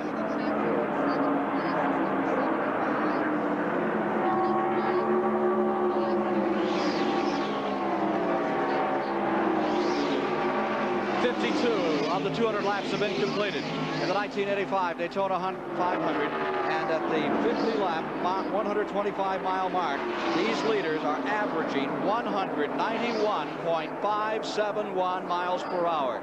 You may be witnessing the fastest 500-mile race in history. The record, 177-mile-an-hour average, established by Buddy Baker in 1980 here at Daytona. 191.571 through the first 125 miles. Now you're looking at the third place battle. Bobby Allison is up to third, the 2-time winner, and the 7th, Kyle Petty is showing some smoke. That's the Wood Brothers car, and of course Kyle has been running very well here all day, but this is definitely an unscheduled pit stop and smoke coming from it. He was running in the 5th position. He was running very, very strongly right up with his father and with Bobby Allison, but it looks pretty terminal, that amount of smoke, unless it's just an oil line dropped off, but that'll be wishing too much, I think. Second 40, see him a little problem. Number 90, Ken Schrader, now number 7. The Judy Donlevy car, now the Wood Brothers cars with a hood-up situation. Richard Petty maintaining 4th. Bobby Allison in 3rd. There are the leaders, another time closing on Bobby Womack. And there's that cracked windshield on Richard Petty as he closes in on Bobby Allison another time. Here's Mike Joy with Ron Bouchard. Ronnie, what happened? We're not really sure, Mike. We were just coming down the front straightaway there, and it just lost all power. We're not sure if it's the battery or busted cable somewhere. They're going to try to change the battery, and the problem with that is for weight distribution, the battery is located behind the driver and low in the chassis, protected by a steel case. They've got to take off the wheel and get in there to change it. Let's go. So they work on the Bouchard car as we watch numbers 28 and 9 continue to hurtle away from the field. What a performance by these two teams. Both of those cars, Ken, are just handling beautifully through the turns, and of course they have the horsepower to carry them down the straightaway as well. You know, it's just a perfect type of a race setup that every driver likes to have, David. Absolutely. They changed the 2 offside tires, the 2 right side tires in their pit stop, but they're obviously having no problem with the handling at all, even though the temperature has changed quite a lot today. And I guess these two are just working out which one of them is going to win the race, but there is a long way to go yet. 55 laps complete. Further back, the 5th position is now shown as Dale Earnhardt. Richard Childress' car. Moving into the 6th position is Neil Bonnet. Neil Bonnet into 6th. In 7th is Lake Speed. 8th is Terry Labonte. 9th is Benny Parsons. In 10th is Joe Rutland. 11th is Harry Gant. And 12th is Phil Parsons. And Ken, whatever the problem was on Kyle Petty's car, they've worked on it, and he's gone back out into the race. We'll keep an eye on him and see if they did indeed get the smoking problem that he had here. Cale Yarborough and Bill Elliott putting a lap down there on Jeff Bodine, yesterday's 300-mile winner. As well as these two guys, there's another 20 cars on this lead lap. 22 cars on the lead lap. Chris Economaki is in Bobby Allison's pit. Bobby Allison, team manager. Gary, you're the last Buick now left in the race. You only got 37 laps out of your first tank of fuel. The Fords are getting a little bit less, but Labonte is getting a full 100 miles. What do you do under these conditions? Well, we wanted to be on the safe side, plus we wanted to stay in the draft that we were in when we pitted. We can get better mileage than we did on that first stop. If it goes green all the way, I think we'll be okay. Can you make just, if it stays green, can you go the distance of 3 more stops? It looks like we can get over 100 miles, so if we stretch a little bit on each one, we'll be right there at the end. But that first stop is always the most critical, and we definitely wanted to stay on the safe side there. Okay, Gary Nelson, number 22, team manager for Bobby Allison. Back to you. Wasn't Darrell Waltrip there about to be lapped by Richard Petty and signaling frantically through the window to get Petty to try and give him a draft, I'm sure. Yeah. I could see him waving at him. He might have been just waving him by, but I think he was waving to try and get help. because that's Bobby Alice up in front of Richard Petty. Now we're looking out of the back of Petty's car, Darrell Waltrip. So Richard soon put Darrell Waltrip away, and of course Darrell's trying to hang on now to pull himself back into contention. Waltrip second here in 79. The leader's getting into heavy traffic. They asked Bill Elliott about the motor in that car, number 9. Number 98 is in Trevor Boyce's car, Dr. Benfield's car, on pit road, was put up, and another motor having a and this is another of the cars that was damaged in one of the qualifying races here on Thursday. They've worked frantically to get that car back in shape. As you see Buddy Baker back in the picture once again. He's about to go a lap down. As Dave Marcus is lapped in the 71. And Buddy Baker was running such a strong fourth in the first part of this race before the pit stop. And here he is just 25 minutes later being put a lap down. Well, he overshot his pitch, which cost him a lot of extra time. Bill Elliott, the number 9, was saying he didn't want to know what was in the engines, that he didn't have to lie about it. You think they've tricked those engines up, Dan? I got a feeling that he might know a little something about what's under the hood. There you see the number 4 car, which is running in 10th place. They're reporting Joe Ruttman. That was on the 50-lap rundown. Joe Ruttman in the T.G. Shepard car. New sponsorship, new team that's really come together out of the Morgan McClure colors of a year ago that Tommy Ellis drove. A little smoker on car. That is Joe Ruttman's car, smoking badly. He just did a good job there weaving through the traffic, trying to hook up with Benny Parsons there in the number 55, but looks like Joe Ruttman's about to come to a stop.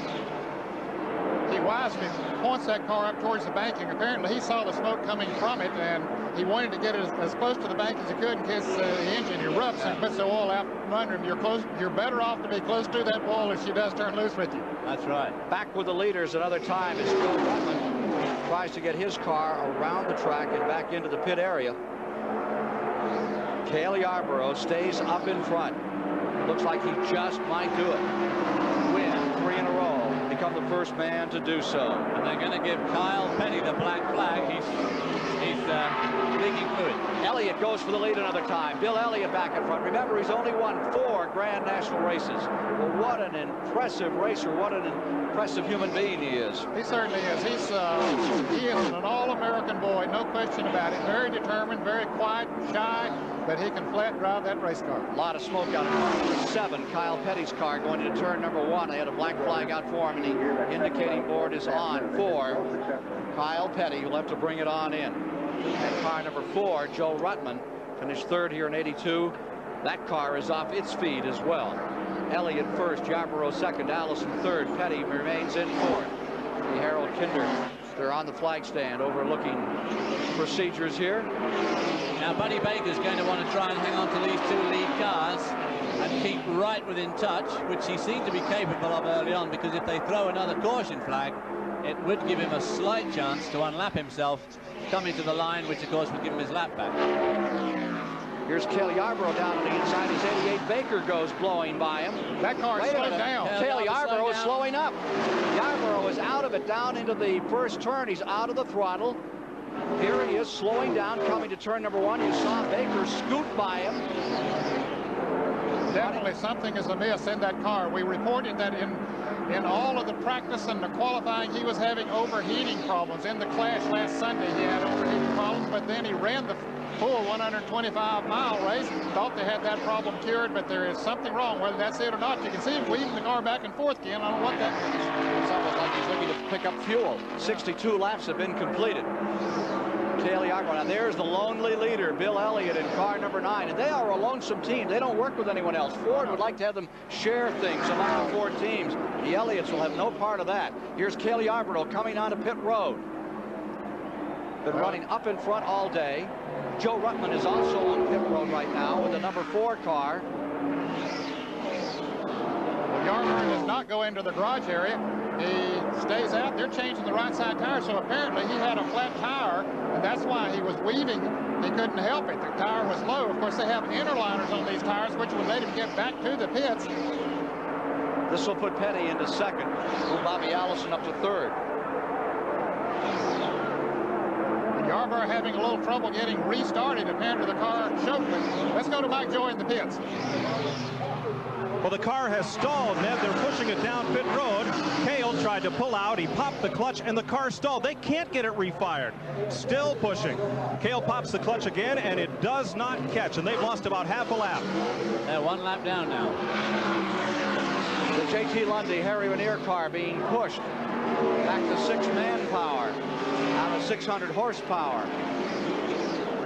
Boy, what a frustrating situation this is, to have a car that was running as well as that car, and then all of a sudden you get a flat tire, then the car chokes, won't freeze fire. Now they're having to push it back into the pit area to work on it once again. Elliott first, Petty second, Allison third, Dale Earnhardt in fourth, Bonnet in fifth, Benny Parsons up to sixth, Lake Speed in seventh, Terry Labonte in eighth, Ricky Rudd in ninth, Phil Parsons in 10th, and there is second and third. Two of the giants, two of the masters of this game. Richard Petty, the 7-time winner here at Daytona, and he's looking right out his back window at car number 22, 2-time winner of the event, Bobby Allison. Remember, he won it here in '82. Tim, there's Yarborough back in the pits. I'm wondering if they misinterpreted his problems when he came in. Maybe it was not a flat tire. We couldn't see that, although they have the interliner tires, and they're doing some other work. Look like they're headed back to the garage area. Drama of what can be the fastest 500 in history continues here at Daytona. More in a moment. Fuel pickup? Could be. He's trying to shake it. Yeah. I think that's what they did. They just misinterpreted his problem. Thought he'd retired, Kenny Schrader. He came back. They had him in, they put him back out. Did they really? I didn't know he'd ever gone in. Well, he was in for a problem. Remember, they had him in once, and they put him back out. Did he go behind the wall? No. No, he was on pit road. I think it was normal pit stop when he made it. I don't think he was in for an extended period. No. He got lapped there. You know, we talked about that, and then shortly after that, he came into pits. But well, now what's this going to do to Bill Elliott being all on his own? Nobody to drive. He just sat out there and just run. Yeah. I don't think. Yeah. Yeah, it'll affect the fuel consumption a little bit. Yeah. It will. In fact, he's only got, on his old thing, he's only got about. I'd like to see number 3 when I could. I really like to see 4, the number 12 car and the number 3 car, guys.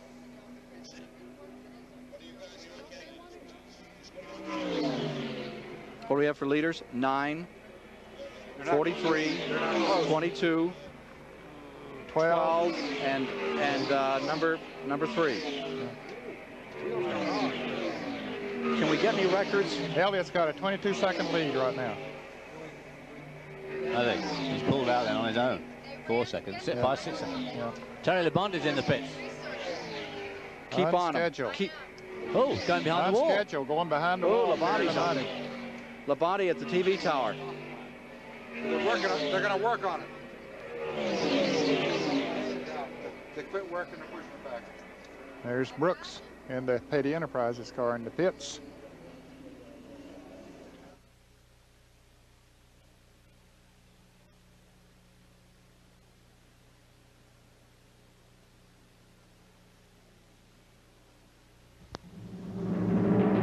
This CBS Sports Special is sponsored by Old Milwaukee and Old Milwaukee Light. It doesn't get any better than this. Skoal Long Cut Smokeless Tobacco. Easy to use with a great taste that could only come from Skoal.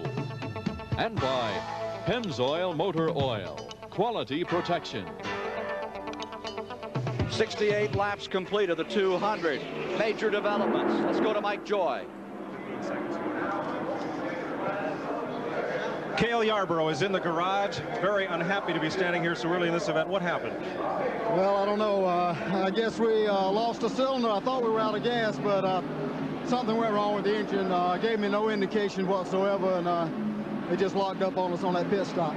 Well, it looked like it was running when you came into the pit, then when you popped the clutch to take off, it seized? Yeah, it was running, but it wasn't on 8 cylinders, probably 6 or 7 cylinders. Who is your bet to win this race? You've had a chance to run and draft with Bill Elliott and some of the other cars. Well, Bill Elliott doesn't have any competition now. Nobody will even run close to him. Well, that's what they said about Cale last year, and he did run away. Let's go to Chris Economaki. Down here with car 44, it's behind the pit wall. It's being worked on by a battery of mechanics. It's on jacks. The hood is up. Terry Labonte is sitting at the wheel, waiting for these repairs to be completed. What's wrong, Terry? Chris, the clutch started slipping. I think we've got an oil leak or something that's getting oil in the clutch. Okay, there you have it, right from the driver. He hopes to get back into this once these men fix his car. It's unbelievable the amount of work. They brought toolboxes over here, the major repair job. Back to you, Ken. It's directly behind the pit wall. There's number 88, where they're working on number 44, Labonte's car. Baker coming back on the track. It sounds to me, I was going to say, Cale's, I was talking to Waddell Wilson, his chief mechanic, this morning. They've drilled the blocks in the heads. They put different head gaskets on that Ford this week, right here in the garage at Daytona. Tim Richmond is in the wall. Tim Richmond grinding off the side of car number 27. First caution comes at lap 71. See off the wheel come off the car. Tim Richmond in the Raymond Beetle, number 27. Coming down to a halt about 800 feet out of turn number 2, and the first caution of the day in this 200-lap, $1 million, 500-mile race is brought out for Tim Richmond's automobile. And Ken, he's sitting there right now just hoping that all of those drivers will go on the outside of him. The pit stops, the second round, were just coming up. David Pearson was caught in the pits during this caution. He and Buddy Baker had made scheduled pit stops. Ricky Run was in a moment ago. All the rest of them will be coming in as soon as they slow down. Caution is out for the first time in the 1985 Daytona 500 in our live CBS coverage. Bill Elliott trying to dominate. Richard Petty lying second. Bobby Allison in third. Elliott had pulled away to a pretty handsome lead. Here you see Tim Richmond evacuating. The fourth place driver is Neil Bonnet. Neil told me this morning they had gone back and rebuilt their qualifying motor and installed it in car number 12, and he said, I think I've got a chance of winning this thing. But everybody has been covered thus far by Bill Elliott. Fifth place car in the field is Earnhardt, and they too thought they had discovered some secrets this morning on the Richard Childress car. From the in-car camera of Benny Parsons, Ned, let's take a look at this. David, here's how it looked. We see Richmond up in front of him getting into the wall. Apparently he had a tire to go down, or he got too high up in what they call the loose stuff, and that would be the rubber, as Parsons goes by on the inside and Tim Richmond stays up on the wall. Of course, Parsons was hoping he would do that, and sure enough he did. Now there's another angle as just grinds down. He keeps it up in the wall. He did a good job in holding on the wall, which is obviously an essential thing. You can't just go wandering across the racetrack, but of course you not always have control over that. Report from Mike Joy. Here's Barry Dodson, Tim Richmond's crew chief. What did Tim say caused the crash? He told us about 2 laps before he crashed, after we put some new tires on it, that something was vibrating and shaking as he went in the corner, and evidently the car broke a wheel. He said it was fine, and then it was in the wall, and there was nothing he could do about it. It felt like it broke a wheel, and, you know, it was a brand new wheel. So apparently they're out for the day. Race drivers are unique people, but none perhaps more unique than the driver of car number 27. Tim Richmond has a style all of his own. It's just something that it doesn't affect me. It doesn't intimidate me. Baby, look at me and tell me what you see. I thrive on competition. I mean, it's like I'm addicted to competition. I can catch the moon in my hand. Don't you know who I am? The competition here on this boat, on the cigarette, is the wave. Me trying to fly one wave and miss the next one to get to the next one.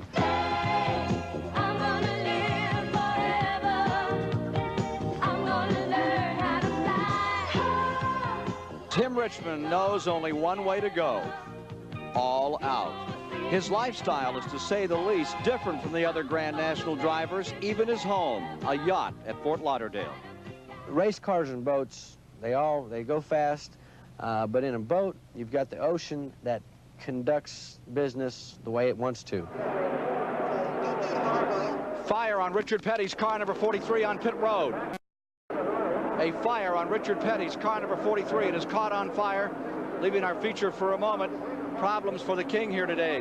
Kenny had just made a pit stop. They were having to push it down pit road. They couldn't get the car fired, and Petty now inside trying to get it cranked up. They're putting the hood back down on it, so apparently they got it out very quickly. Let's see if it will fire and is able to pull away. We are under caution from the incident created by Tim Richmond. He's having a problem with the shifter. Trying again. coming right back out to go for it. He's trying to get it in any gear that he possibly can as the crew tries to push him down. Now they've stalled again. Here's Chris. Okay, what happened to Richard Petty's car is when it was time to leave the pits, it would not start.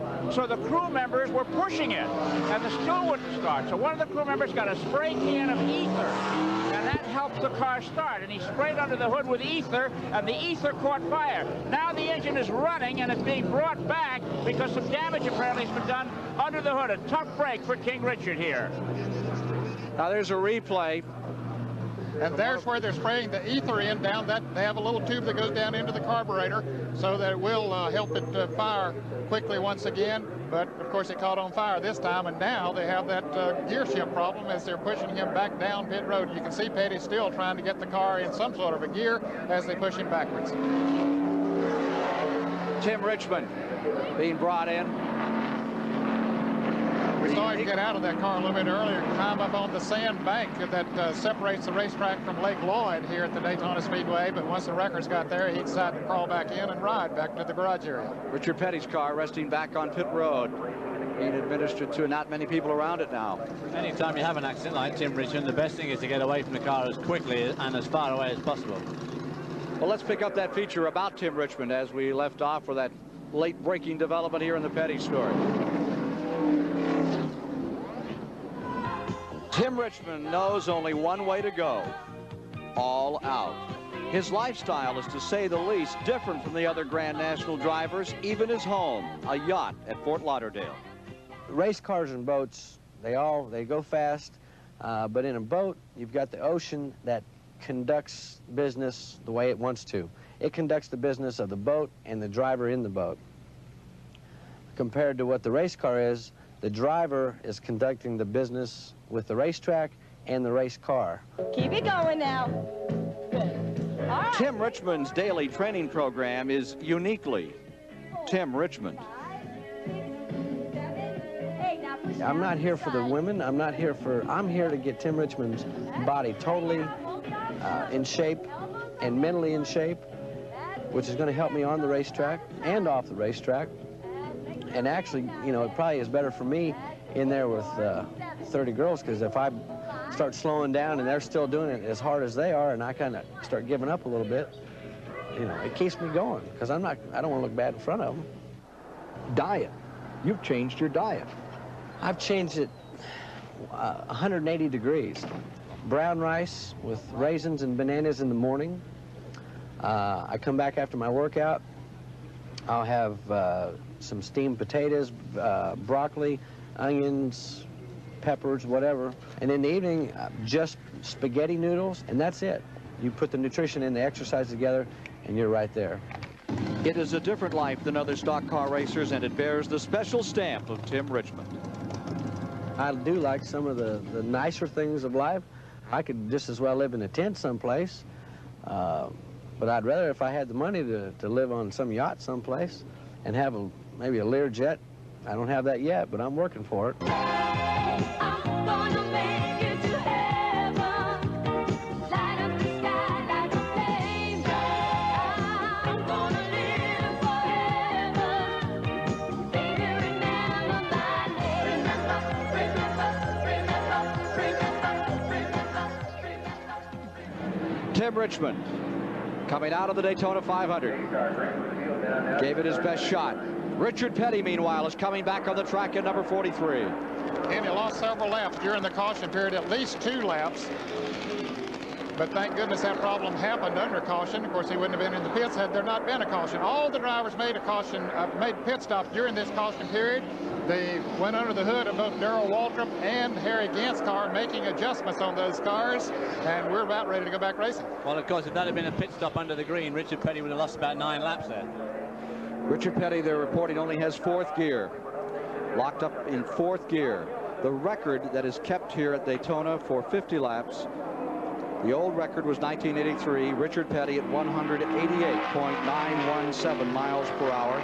The new record at that juncture, 50 laps, 125 miles, is 191.571 miles per hour. The next record to perhaps tumble was a 173.511, which went to 1980, held by Buddy Baker, 100 laps. Here's Terry Labonte. He's about to come back on. After that clutch problem he had. He's lost several laps. Of course, no chance of winning this Daytona 500, but he wants to rack up as many of the points as he possibly can. As they line up on a restart, David Pearson, the Grand Silver Fox, is out in front. Kenny Schrader's car, a lap down, number 90. There's number 9, Bill Elliott, now in second. 12 cars are reported in the lead lap. Running in the third place as they come around for a start would be the Bobby Allison car. Allison running in third. Neil Bonnet should be up there in fourth. Benny Parsons for fifth. Earnhardt for sixth. Seventh as they come down for a start, Lake Speed. Eighth, Phil Parsons. Ninth, A.J. Foyt. 10th, Terry Gant. Field coming to the line as they prepare for a restart here. Here with Benny Parsons on the restart as they come into the tri-oval. There's Joe Ruttman, a T.G. Shepherd car just on the inside. So after the first caution of the day, we are racing once again, coming around to complete lap 78. And it'll be interesting to see after some of those adjustments by some of the Chevrolet drivers if they will be able to run with Bill Elliott now. Of course, he had himself a very sizable lead before that caution came out. I'm sure he didn't want to see it, but others did want to see it. Number 21, Pearson, Spartanburg, South Carolina, Chevrolet. Three-time Grand National champion there, and Elliott right with him. What do you think, David? Well, we'll see. The other day in the 125-mile heat, Elliott looked so good through 4. David Pearson looked a little bit unsure himself, but very fast. It'll be interesting to see if these two could hook up to a good drive and pull away from the field. Ricky Rudd is right there. The Bud Moore, number 15, with red and white colors this year in third spot. That Ford still hangs in there strong. Well, Rudd had just made a pit stop during the green flag period before that caution came out. I think that he might be a lap down, even though he is running strong. He is shown as a lap down. He is now reported. 1 lap down, number 15, Ricky Rudd. Here's Chris Economaki. I'm with Hoss Ellington, David Pearson's car owner and crew chief. He's leading the race right now, Hoss. The Fords have it on the cars. If the Ford passes, will David be able to hang on number 9 for a back bumper and take a shot at winning?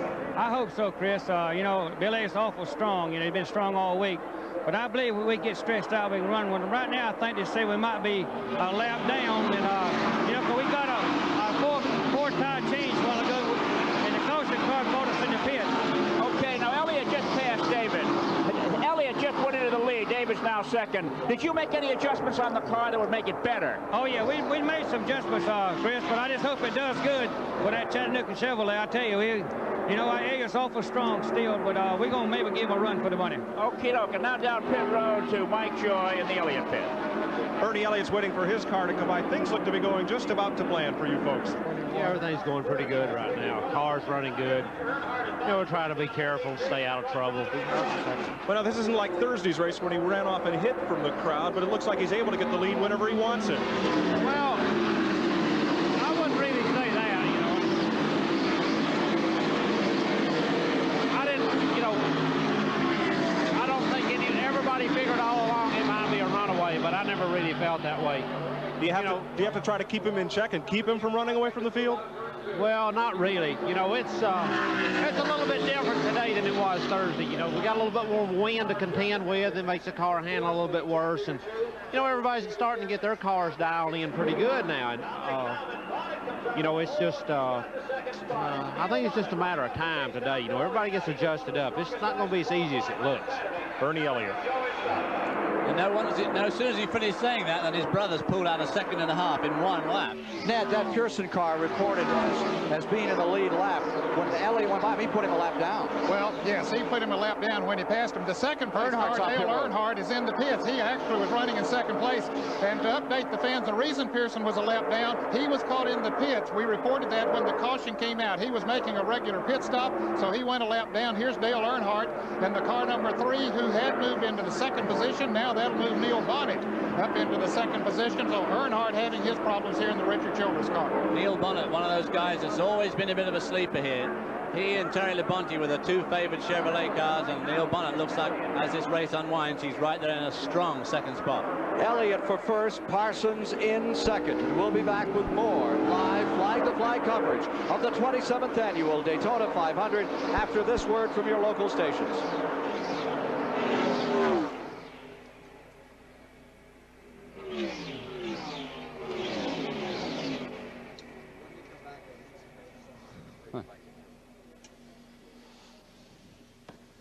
Three different beer brands in the first three places.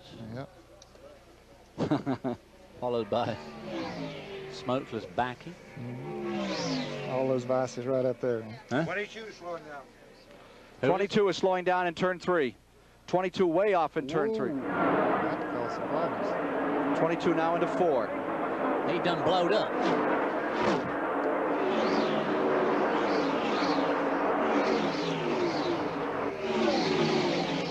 Yep. Petty's in trouble too. Allison's.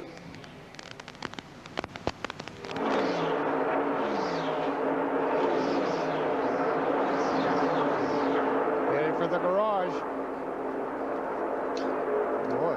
Where's Richard then? Someone say he was slowing down as well? Yeah, he did. Well, he was. Oh, yeah. Right. Yeah, he's coming in. Richard Petty's.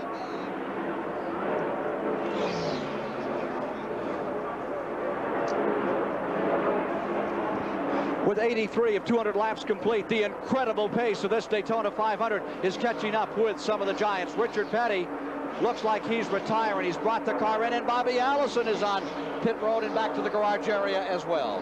Just a lap ago, Allison slowed down, took his car into the garage area, and you see Richard Petty steering his right into the place that they didn't want to be for at least for the next couple of hours. Allison right in front of him. Bobby Allison, Richard Petty, both retiring just past the 80-lap mark, with number 9, Bill Elliott, continuing to dominate, destroy the competition here today. That car has been running so well ever since they unloaded it off of the truck about 10 days ago. Even though they had a little bit of a trouble in the clash last week, there's A.J. Foyt in the car number 14. Foyt having one of his better runs in recent years, Ken. He was right up there in qualifying. He's doing very well. He's up to 4th spot. Has been running strongly all day. Foyt battling with Benny Parsons. Lake Speed is right there too, number 75. Foyt has just moved around Lake Speed. That Benny takes Parsons. Now here's Parsons coming in at number 55. I think you're right, Ken. The pace that they've been setting here today is really taking its toll, more than anybody expected. As you see Parsons, we're riding right with him into the garage area, another place he didn't want to be at this point of the game. 3, Dale Earnhardt back on pit road. He was running strongly as well. The gate closed on Benny Parsons to even get into the pit area, much less find himself in victory lane. Now there's number 3 back on pit road another time. Richard Childress told me this morning that they had found the rock in the mule shoe, and they thought that number 3 was really going to get the program done. Things were amiss, and their hood is up. Meanwhile, Elliott, who came here for the first time in 1976, didn't amount to much that year, then got together with Roger Penske, bought some parts in 1977, and that began the train of events that leads him to this year, sitting on the pole, winning the 125, and perhaps becoming the 3rd driver in history to win the pole, win the qualifying race in the 500. Only 2 others. And only trouble will keep him out of victory lane today, because the car is just working so beautifully, handling well, running well on the straightaways. He's got it all going. Well, he has got it all going for him, but he's obviously setting an incredibly fast pace. By the way, we've just seen 4 or 5 of the top runners go back behind the wall, and Bill Elliott's got a long way to go yet, but he sure is looking good so far. Mike Joy is with Benny Parsons. Benny in the garage early, turning about 78, 7,900 RPM all day. What happened? Something happened to the engine, Mike. I really don't know. Felt something like maybe a piston problem. I really don't know. You got a lot of gauges here that can monitor what the car is doing when it's running right, but nothing to tell you when it's wrong. Well, no, all the gauges were okay, but the engine wouldn't. It was smoking, smelling, and felt like it was on about 4 cylinders. So who knows? Bill Elliott's well out ahead of the field. Who else would you pick to win this race today? Well, I really don't know. You know, I think I was in a group of cars that was, you know, pretty good. Neil Bunn looks pretty good. The 75 car, Lake Speed, looks like he's running pretty well. Well, there's a trio of former winners here. Benny Parsons, Bobby Allison, and Richard Petty in the garage. There's Earnhardt's number 3. still seeking his first win of this Daytona 500.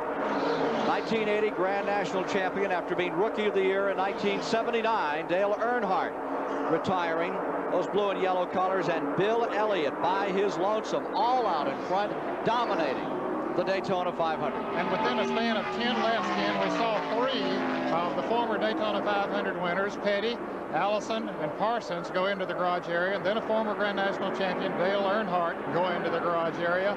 I'll tell you, they're dwindling down in a hurry. Of course, there's still plenty of racing and competition out on the racetrack, but it's making it easier for Bill Elliott. Well, there's no doubt that Neil Bonnet is hanging on extremely well to Bill Elliott at this stage, but of course you don't know if Bill Elliott's slowing down a little bit. And also Ricky Rudd in another Ford is hanging in there. 89 laps are now complete. But he's a second place car, Neil Bonnet. There you see There's the A.J. Foyt. Another smoker down in turn 1, right behind the A.J. Foyt car. A.J. Foyt in third. Dal McCoward, who's had a smoker all day out there. He had problems right from the very beginning. Here's Chris. I'm in Dale Earnhardt's pit, and this is one of the pits that are packing up early. There's no pressure, no urgency, tidying up, coiling up hoses, putting tools back in the toolbox. It's one of those days that a pit crew and a driver want to forget. Back to you, Ken. The battle now is in third spot. A.J. Foyt and young Lake Speed in car number 75, the former world karting champion. Lake Speed in the white and blue car has been hanging right on with A.J. And then in the 5th position is Phil Parsons, younger brother of Benny Parsons. 6th position, Greg Sachs is having a good day. 7th is Harry Gant. 8th is Ricky Rudd. 9th is Buddy Baker. Going 10th is David Pearson. And Foyt is now slowing down. The Oldsmobile, the Hutchison-Pagan car, is slowing down. Number 14, 1972 Daytona winner. A.J. Foyt is falling out. Here's Mike. Mike Joy. Yeah. Richard Petty, this is no place for a 7-time winner to be. Notice you just took a headache powder. You had quite a headache today. Well, yeah, something happened to the thing. I don't know whether it's a flywheel or the clutch or transmission. Something happened in that area of the thing. They're trying to check it out, see what they come up with. Well, it's hard to run these things in and out of the pits when all you have is 4th gear. Well, if I had 4th, I had 4th the last time, went out, and then I run 3 or 4 laps, and then the whole thing come disengaged. So now they're trying to get it engaged again. Benny Parsons, Bobby Allison, A.J. Foyt, yourself, all suddenly in the garage area. All former winners of this event. You don't think it's a jinx? Ain't our day, the one for sure. We'll wait and see what happens from that. Richard Petty. Closing on the halfway mark, Del McCoward's number 0 that you saw smoking on the track is coming in. We're also seeing, I think, Phil Parsons, number 66, pulling onto pit road. He's been right up there in the top 10. Yes, he had moved up into the 5th position, and he's coming down pit road, not going to the garage area, so maybe it's something that can be fixed on his car. He was a rookie last year, but he's been doing a beautiful job and won the Johnny Hayes car, and here comes Foyt. Maybe we ought to go out here and get us a rental car and get in this thing. We might get finished. I think it looks like he's got a... We'll be back with more. To ask yourself, have you driven a Ford lately? 90 laps, 225 miles down. They're averaging 178 miles an hour.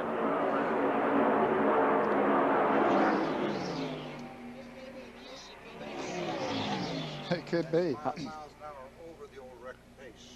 What is? 100 laps is only 173, and they're running 178 now. Oh. What's the record? Can I have an attrition? What? Is that the latest attrition? Truck, can we do attrition? How's the record going? We need attrition. How's the record going? Oh, way up, 5 miles an hour. 173, we're running 178.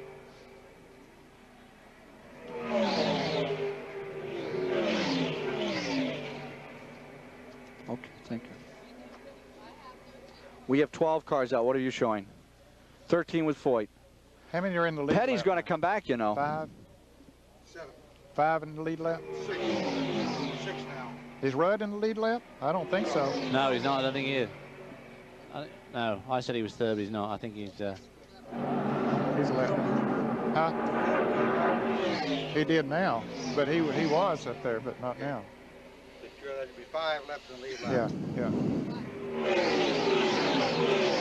Is Buddy Baker a lap down? Yes. Yeah. He was 2 laps down. And David Pearson, right? Yeah, right. 51, is that Greg Sachs?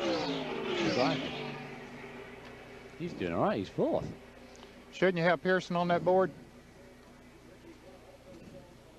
Pearson was shown in 14th. It's hard to believe.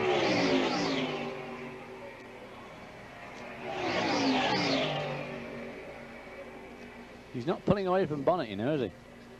Well, he's running good.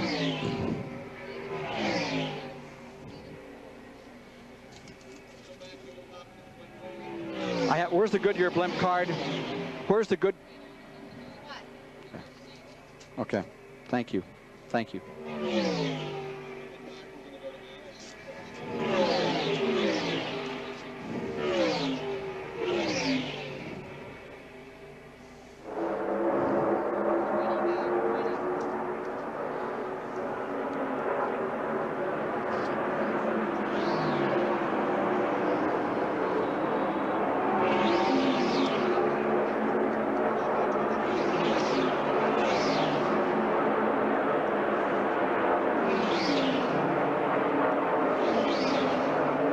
From the Goodyear Blimp Enterprise, you see the immense Daytona International Speedway, where an immense record is being created by car number 9, Bill Elliott, now running 5 miles an hour faster than the record at the 100-lap halfway jump through the race. That record in 1980 by Buddy Baker at 173 miles an hour. Even with a caution, they're still up around 178 miles per hour. All thanks to this man from Georgia, Bill Elliott, in car number 9. Mike Joy is standing by with one of the men who thought he had a chance at it today and is now in the garage area. Well, there are a lot of them here, Ken. It's like Auto Racing's all-star team in the garage. Bobby Allison, what happened to you? Well, the engine blew up out there. You know, it's one of them kind of disappointing days. I guess the only thing, Benji said they were all selling beer while we were waiting. I hope it was Miller. In the garage area, not the way to start what you'd hope would be a championship season. Not too many points you get sitting here. No, that's true. It's a sad, you know, a sad start on our run, but today is over for us. You know, we have to think toward next week. A lot of those sad stories here in the garage. Down to Chris Economaki. I'm standing with Jim Gilmore, A.J. Foyt's sponsor. Jim, I understand the reason out is remarkable. I've never heard of it. Exactly what was it for A.J.? Chris, as near as we know, when we contacted him over the radio, the steering froze up. I've never heard of that happening before. And the car was running beautifully. He was up in fourth place. Yes, he was in fourth place and working up to third, and the car was running fine. As near as we know, the steering froze. I've never heard of that happening before. Well, that's a story to tell your grandfather what they're running here close to 200 miles an hour when the steering freezes up. Back to you, Ken. Well, Chris, a story here now is Neil Bonnet. He's running about 3 seconds back from the leader. Neil Bonnet told me this morning that they had changed and gone back to their qualifying engine. They rebuilt the engine with which they qualified, and that one ran around here at a pretty good clip, and they were going to go for it. He said, we're going to reload the gun one more time and put in a lot of powder. Well, he qualified third fastest overall. He was just behind Bill Elliott and Cale Yarborough, qualifying at over 202 miles an hour, and so that did prove that he had a good, strong engine, and he's making it work here today.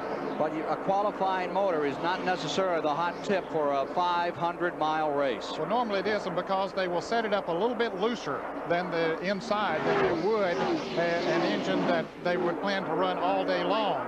But apparently the heads on that car were working well. That helps to produce horsepower, so they tried to put it all back together, tighten the engine up a little bit, and hope she'd live for 500 miles. There you see the Neil Bonnet Chevrolet, number 12, running in that second position. And in a holding pattern right now, staying just about 3 seconds down as we come to the halfway mark in the 1985 Daytona 500-miler. Well, Bonnet's car certainly looked very stable going through turns 1 and 2 there, only using up about half the road width. So he's probably in good shape from his handling.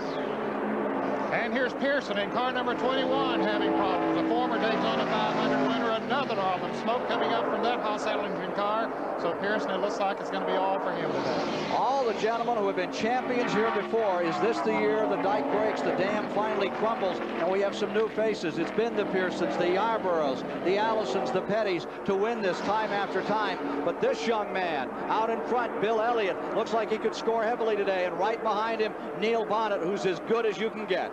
I believe every one of the former champions of the Daytona 500 are already out of it now, Ken. We'll check our records here just to be sure, but it's amazing. Now consider this. Harry Gant in the Hal Needham.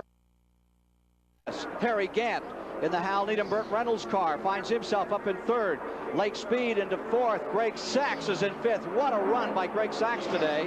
Ricky Rudd is in 6th. Darrell Waltrip 7th.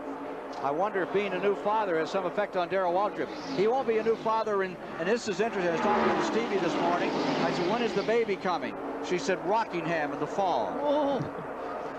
Shaky got a little going down into turn number 1. There, right up on the wall in the triangle. Well, the attrition here has been tremendous today. Not for this man, though. He just continues just to hold it all together. And you can see when he goes into the turns, he drives the car exactly where he wants to go. There's a look at the cars that are out of the race again. It started with Ron Bouchard with an electrical problem. Kyle Petty had an engine problem. Cale Yarborough an engine problem. Of course, this is all unofficial as far as these reasons out of the race. We saw Richmond went out with the crash, and Bobby Allison said he had an engine problem. Richard Petty might be coming back as they work on that car. And Earnhardt and Ford, of course, are up now. But can you believe one of these homegrown cars? This number 9 is about as far away from the Ford factory people as a car can be, and not just geographically between Michigan and Georgia. They keep very much to themselves. There's been a considerable amount of talk about the fact of sharing ideas among those various Ford teams, and it has been the Elliots who said, we work very hard to figure this thing out, and we're just country boys, and we just as soon keep what we know. They're not about to tell. And you know, so many of the Grand National teams locate in the Charlotte, North Carolina area within a 75 to 100 mile radius there. And that's good because of the proximity to the racetracks. But these fellows down in Georgia are in a good position because they don't get the knowledge passed out to some of the teams in Charlotte there. Ted Schrader now on pit road in the Junie Donlevy number 90. Let's join another of the great giants of racing with Mike Joy. Well, suddenly just about all the former winners here are on pit road. David, what happened? Well, they must have burned a piston or something, because they started slowing it quite a bit, and all at once the smoke come out of it, so I'm sure it burned a piston. These things don't give much warning when they let go, do they? No, they don't. But it ran real good. You know, I was happy with the way it was running, and I could go to the front, I feel like, except the Fords, you know. And but I was just hoping that they wouldn't finish, and maybe I would, but it right opposite on that. You've raced with most everybody out there today. Besides Bill Elliott, the odds-on favorite, who do you think has the best shot? You know, I don't really know. Of course, most of the time I was running, you know, behind Bill Elliott and Cale there. I was running third most of the time until we pitted. And but as far as the rest of them, I don't really know. They are all running, you know, fairly decent. For David Pearson, the warranty on this motor expired just about an hour too early. Back to Ken Squire. He knows heartbreak before, back in 1970 when Pete Hamilton defeated him right at the finish of the race, and of course back in 67 when he had it won, and then Mario Andretti came on to win when he had motor trouble late in the race. More from Daytona in a moment.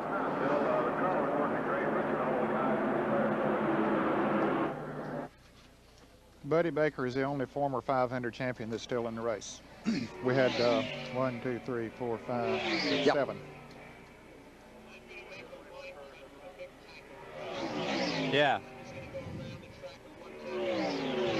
There's a lot of action in that pack.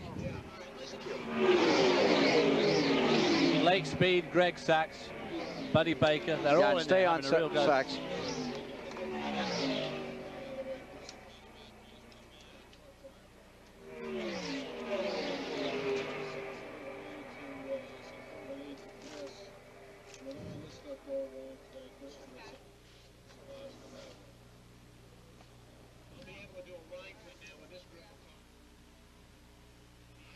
Well, wait a minute. Now, why are we doing that group? That's where second and third and fourth are. That's not second and third. Well, 88 second 11. on his own. But third, fourth, fifth, sixth, and everything else is in there. 88?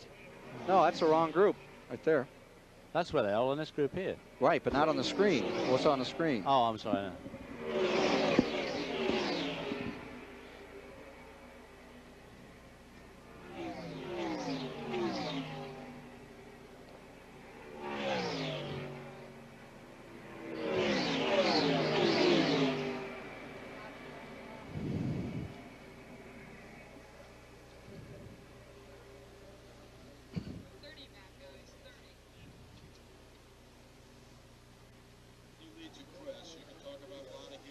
Okay, I need a little time first. I need some time first.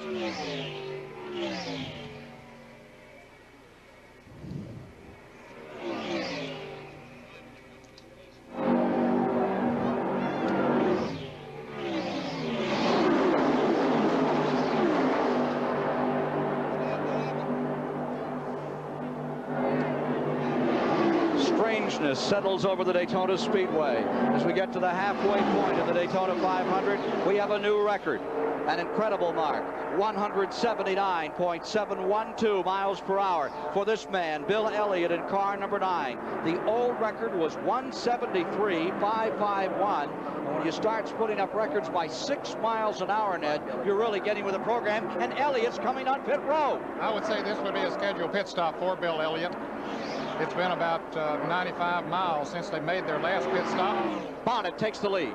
Neil Bonnet now goes into first as he flashes across the line. There's Neil Bonnet, lap car, Ricky Rudd alongside.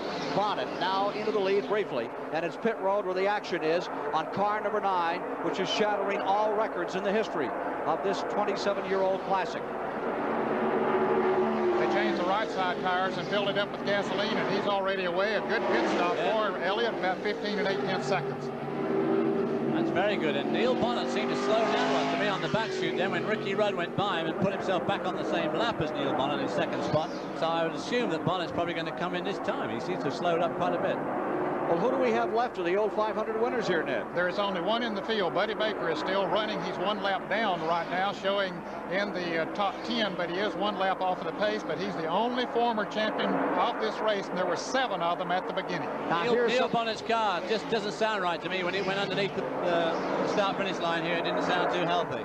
Lake Speed is in 3rd. Greg Sachs, the New York driver, is in 4th.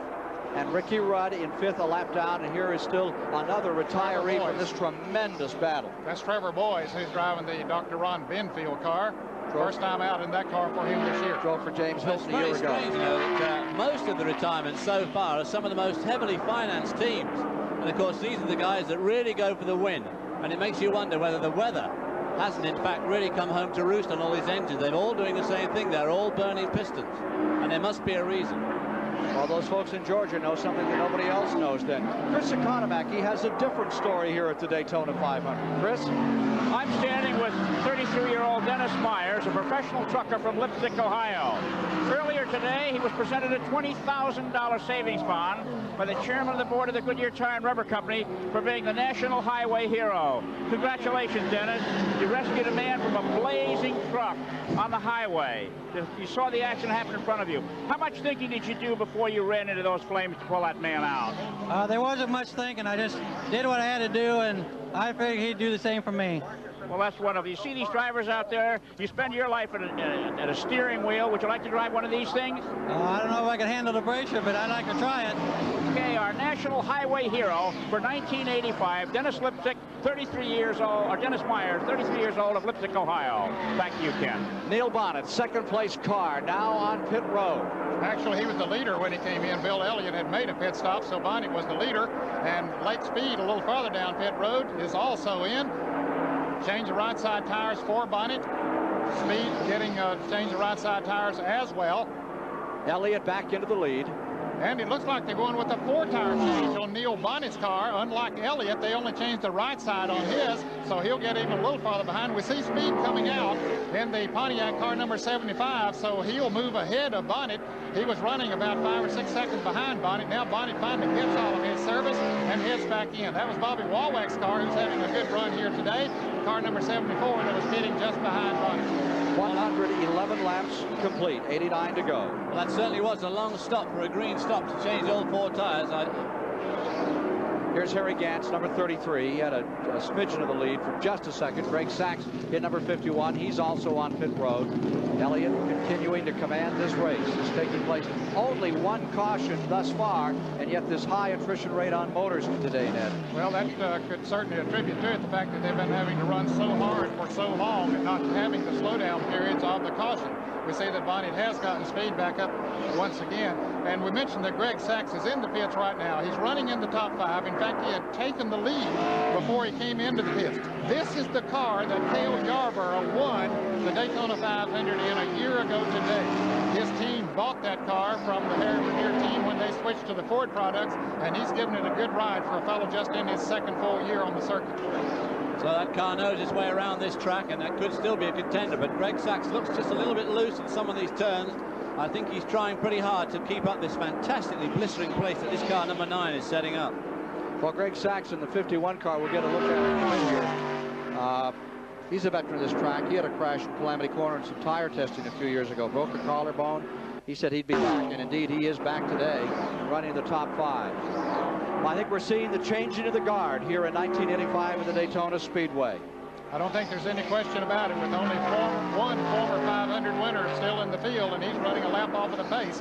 That's Buddy Baker running along in the 6th to 7th position, but this man is just making shambles.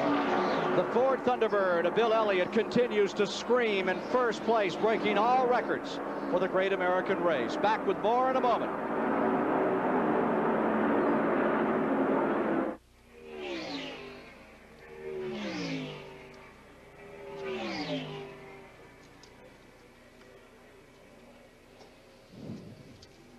Down. Right. Who's second? Harry Gant. And with a 4 tire change up.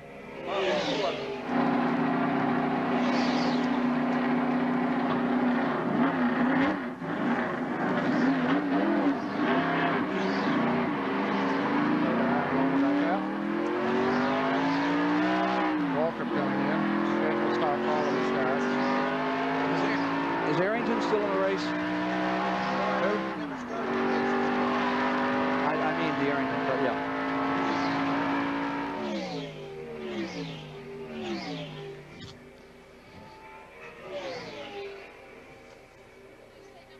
Sometime along, if I could get a shot of that 67 car.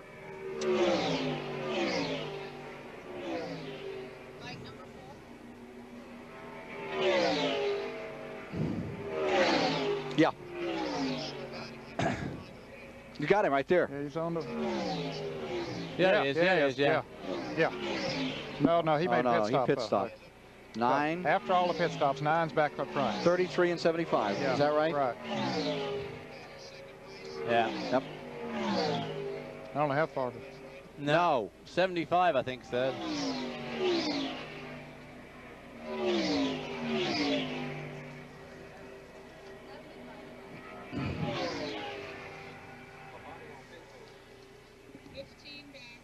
He's about 15 seconds in front of me.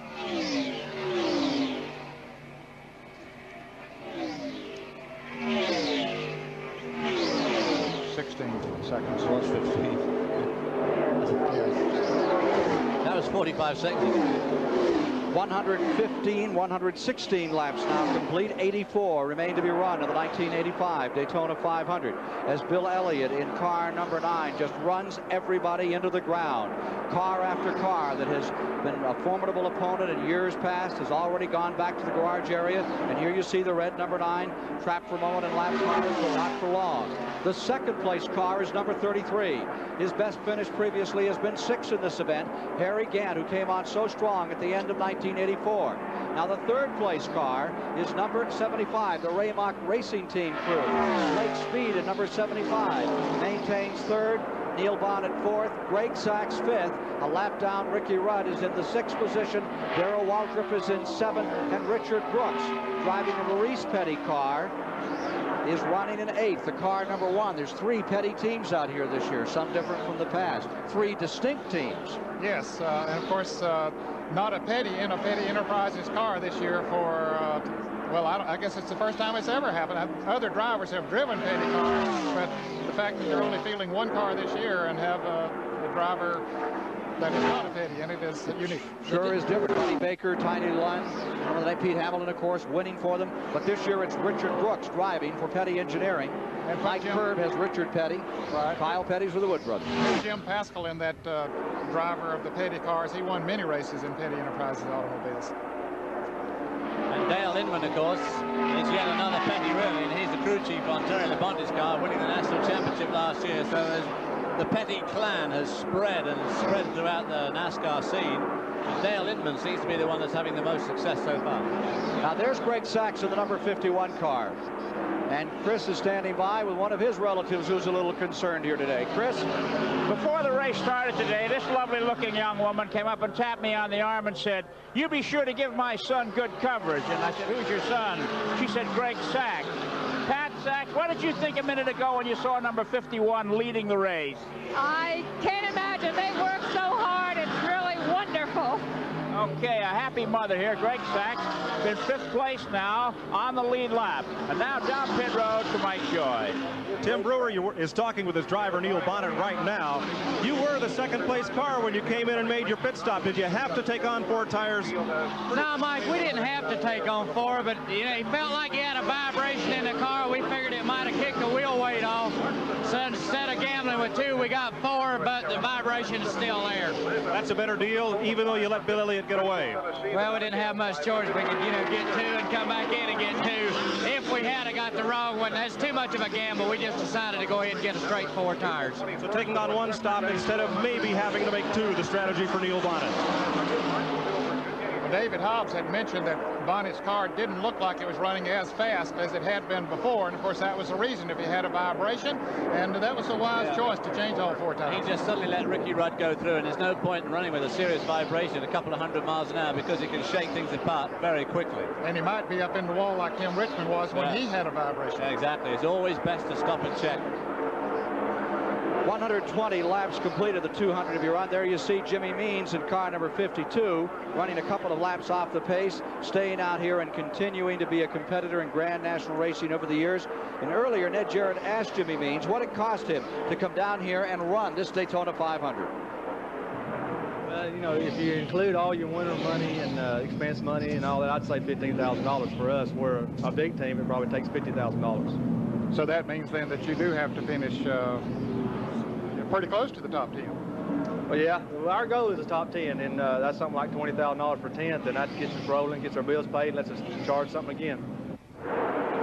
Jimmy Means in car number 52, continuing to slug it out here in this Daytona 500. 62 cars signed in, 40 qualified to start today's race. Here's Means, still working, still staying in the hunt, late in the going, not being shown, now being shown in the 21st position. Here's the leader, Bill Elliott, in car number 9. This is not exactly a megabuck team, but it's a well-organized, strong family unit. And family units over the years have always seemed to work well in racing. But behind the big stories of those major super names you hear at stock car racing, there's another 80% of the field that don't live quite the same way. Among the Grand National drivers, 3 champions whose names are known to every fan, come up at every single race and are known. But there are others whose goals are the very same, but whose luck is not. Racing is big names, big business. Buddy Baker's made over $2.5 million. Bobby Allison and his 81 wins, some $5 million.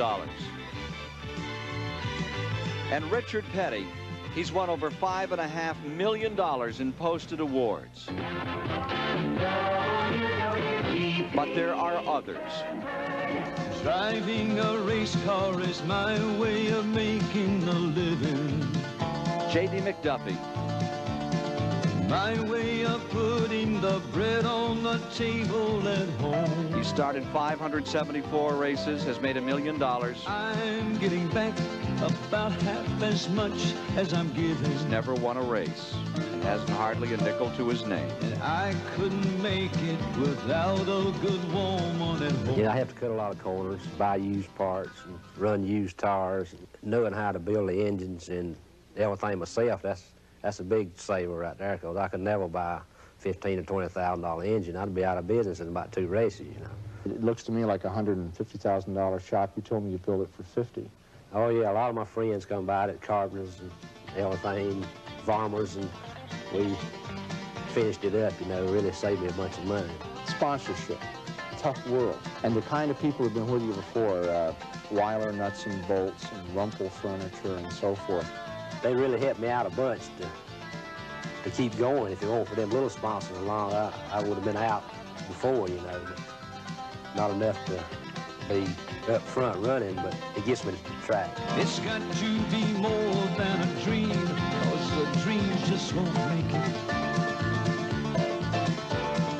Dreaming won't ever put bread on the table at home. And racing runs deep in my veins, and I'll never shake it. And I'm tied to it just like I'm tied to the woman at home. I worry about him. I don't worry about the car. I mean, the car comes second. He's not a quitter. Johnny's not. I would have quit a long time ago, probably. I would. The last 3 years, I've been running on borrowed money, you know, and you just can't do that. And I'm slipping a little farther back, but maybe I'll have some help this year where I can show up, you know. But it is really tough. You can see somebody come in one time, nobody knows him, where he came from or what he's been driving. And before the race is over or before it started, he's got all this fantastic money. Just because maybe he knows one person or I don't really know how it works, but yeah. I've always felt J.D. was left out. He never got a fair shake because he's got the experience and he can drive. To run with the best in the world, you know, I could probably go out here and run somewhere else and run right up front, you know, but you ain't got the caliber of competition there, you know. If I can make the top 10 in this, I've really done something. I've told him to quit this year. I begged him to quit. Really. I mean, how can you keep going with 0, you know? But then you look at him. He can't stand that. He's got to keep going. I understand his side of it. I love to do it. It's the only thing I've ever done, really, besides being a mechanic, you know, and it's all I know. You might as well call me a 20th century drifter. 32 weekends I load up the car and I'm gone. My woman cries with each goodbye kiss that I give her. As she prays that come Monday morning I'll be drifting home. JD has a new sponsor, a new car, a new chance, perhaps a final chance. But here at Daytona, the old hard scrabble luck plucked his pocket one more time. The engine blew, he failed to qualify. So for JD McDuffie, it's leave the crowds, the glory, the big money, hitch up and haul up old I-95 to try again next Sunday at Richmond, Virginia. Now, the music behind that piece was written by Marty Robbins and sung by this fella, T.G. Shepard, who's here as part of Joe Ruttman's racing team. You've been a race fan for a year or two now, but this is a different role for you. Well, it's exciting. I found out that the country fan is also a race fan, and we had a chance to put the two together with Folgers, and it was a great thing for us. But having to be down here and worry about how one particular car is doing, that's a little different for you. Yeah, plus it's pretty tough on the hearing, too, when you got to go out and do a concert tomorrow night. I'll bet it is. T.G. Shepard here in Joe Ruttman's pit. Car number 9, Bill Elliott, just moments ago, the man that was in second place. Number 33, the Bandit, Harry Gant, is another victim of this incredible pace. Johnny Hayes, his car owner, one time told me we don't set goals because we don't like to get depressed. Good advice for a lot of people out here today.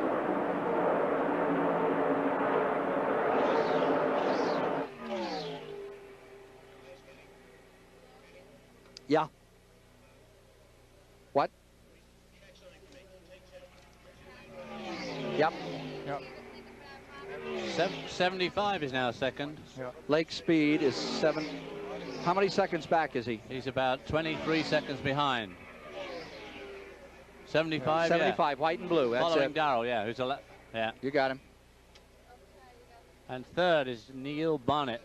Yeah. Neil Bonnet is third, and Greg Sachs is fourth. Okay. And Bill Elliott's about 2 seconds behind Greg Sachs, about to put a lap on fourth spot. So what position is Bodine, please? 11. Thank you. Yep, okay.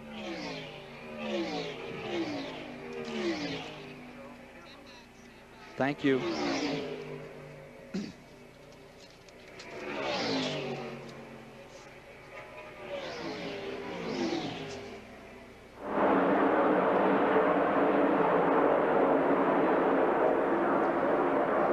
Records are being created today in the 27th running of the Daytona 500 by car number 9, its driver Bill Elliott. Lake Speed is coming to second place, the finest performance he has ever had in a major race. And Bill Elliott has put Pat Sachs's son Greg down a lap, so he's now lapped the entire field. He's lapped up to third spot in this fantastic race and still setting new records every minute. Neil Bonnet is in third. Greg Sachs just being lapped is in fourth. Ricky Rudd is in 5th. There you see the Neil Bonnet car maintaining 2nd position. The question is, how long can that car, number 9, maintain this incredible record-breaking pace? And he is running at an exceptionally fast speed, but the car is working so well for him. I don't think he's punishing it that much. Let's put Lake Speed in the 2nd position and Neil Bonnet in 3rd position. Those 3 cars are only ones in the lead lap. And right now, David, he has, what, about a 26-second lead over Lake Speed? Over Lake Speed. And again, with Harry Gant's retirement, it's another one of the really high buck teams that's bitten the dust. And it seems incredible, these very highly sponsored teams are the ones that are passing the wayside. Mike Joy is with Harry Gant. These engines are exploding like popcorn. Any chance of what the reason is? Well, it seems like everybody's burning pistons. In our practice sessions, the laps that you are able to run a car wide open when you're trying new tires, when you would, it would burn a piston. And all day today, I hadn't been able to really run wide open until the last, I got in the open and I got a good set of tires there. And so when I ran wide open for, you know, those 8 or 10, 12 laps, it burnt the piston again. You looked then like you were just riding. Yeah, everything was working good. A lot of cars have a lot of trouble, and I just wanted to stay in for the finish. It didn't really matter where I was running at this point. I was surprised, you know, with that high on the board. And I think, well, all I got to do is catch on with Darrell and 75 car and sort of take it easy. And just as they caught me, I moved over. I want to follow. I want to be the rear car. It seemed like it works a little better at the back until they come down to the end, and they were lapped down anyway. So except for the 75, so it just burnt the piston. Harry Gant. Ken, I think David Hobbs hit the nail on the head at the top of the show when he said the difference in the temperature today was the way that they set those cars up, 45 to 55 degree temperatures earlier. These cars are so sensitive to difference in barometer, air temperature, pressures of various sorts in the air, and when you come out here and run at these speeds, David, today that they're running, that's what's doing burning the pistons. Well, I'm sure it is, and of course, the higher the buck the team, the more trick the chief mechanic always has to be to get an advantage over his rivals. And I think these are the guys that are probably more likely to trick themselves out of a place than the low buck guys who just don't worry about it. They can't do anything about it. There you see the leader. There you see 2nd place. That is the number 12 car. That's the car third number place 1 of Dick Brooks. And the number 1 car with it, the Neil Bonnet car, running in 3rd with the Richard Brooks car. And the Lake Speed car, number 75, is maintaining 2nd. And we're inside Jeff Bodine's car for a moment. Bodine is maintaining at this time. Jeff Bodine is being shown in the 13th position, a couple of laps off the leaders. And he's running right behind Rusty Wallace there. That would be for position if he's able to move around him. Wallace, the 1984 Rookie of the Year on the Grand National Circuit. I don't know what's up with Jeff Bodine. He ran so strongly yesterday. He ran very well in the 125-mile race on Thursday. But they've obviously just got some problem just keeping him off the pace today. Right from the very beginning. Yeah, just never was in it. It's very disappointing for him. There he is, still tucked right in behind Rusty Wallace, and that is a battle for 12th position. They're actually fighting for a spot out there here in this $1 million payoff. It still is. Records to be made for Bill Elliott, with Lake Speed, the big surprise in 2nd, Neil Bonnet in 3rd.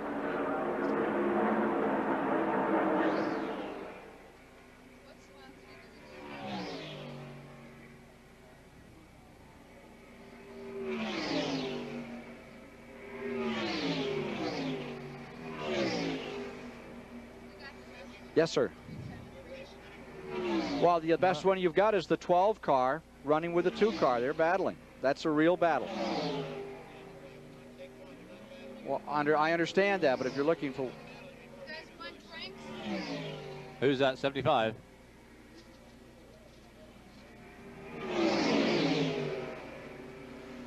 Huh. That's depressing. He's pulling away. Would you put the old marks in there for me? Just write the new ones. There are the old marks. No, I mean put the new ones in. Just so they're in one place at one time.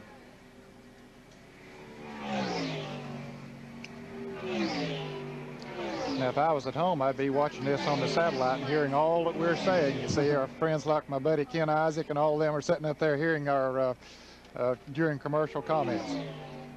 You what? They hear our comments during the yes, commercial. Yeah. Those that have satellites. There's a lot of them, too. Yeah. Oh, do they? Yeah. Oh, yeah. Yeah. Oh, they can hear it on the satellite? Oh, yes. Sure. All this stuff? Yeah, because it goes back up. Well, they can't see your lips move. No. So hello out there, all you folks listening by satellite. You're breaking the FTC rules. Well, I tell you what, this kiddo.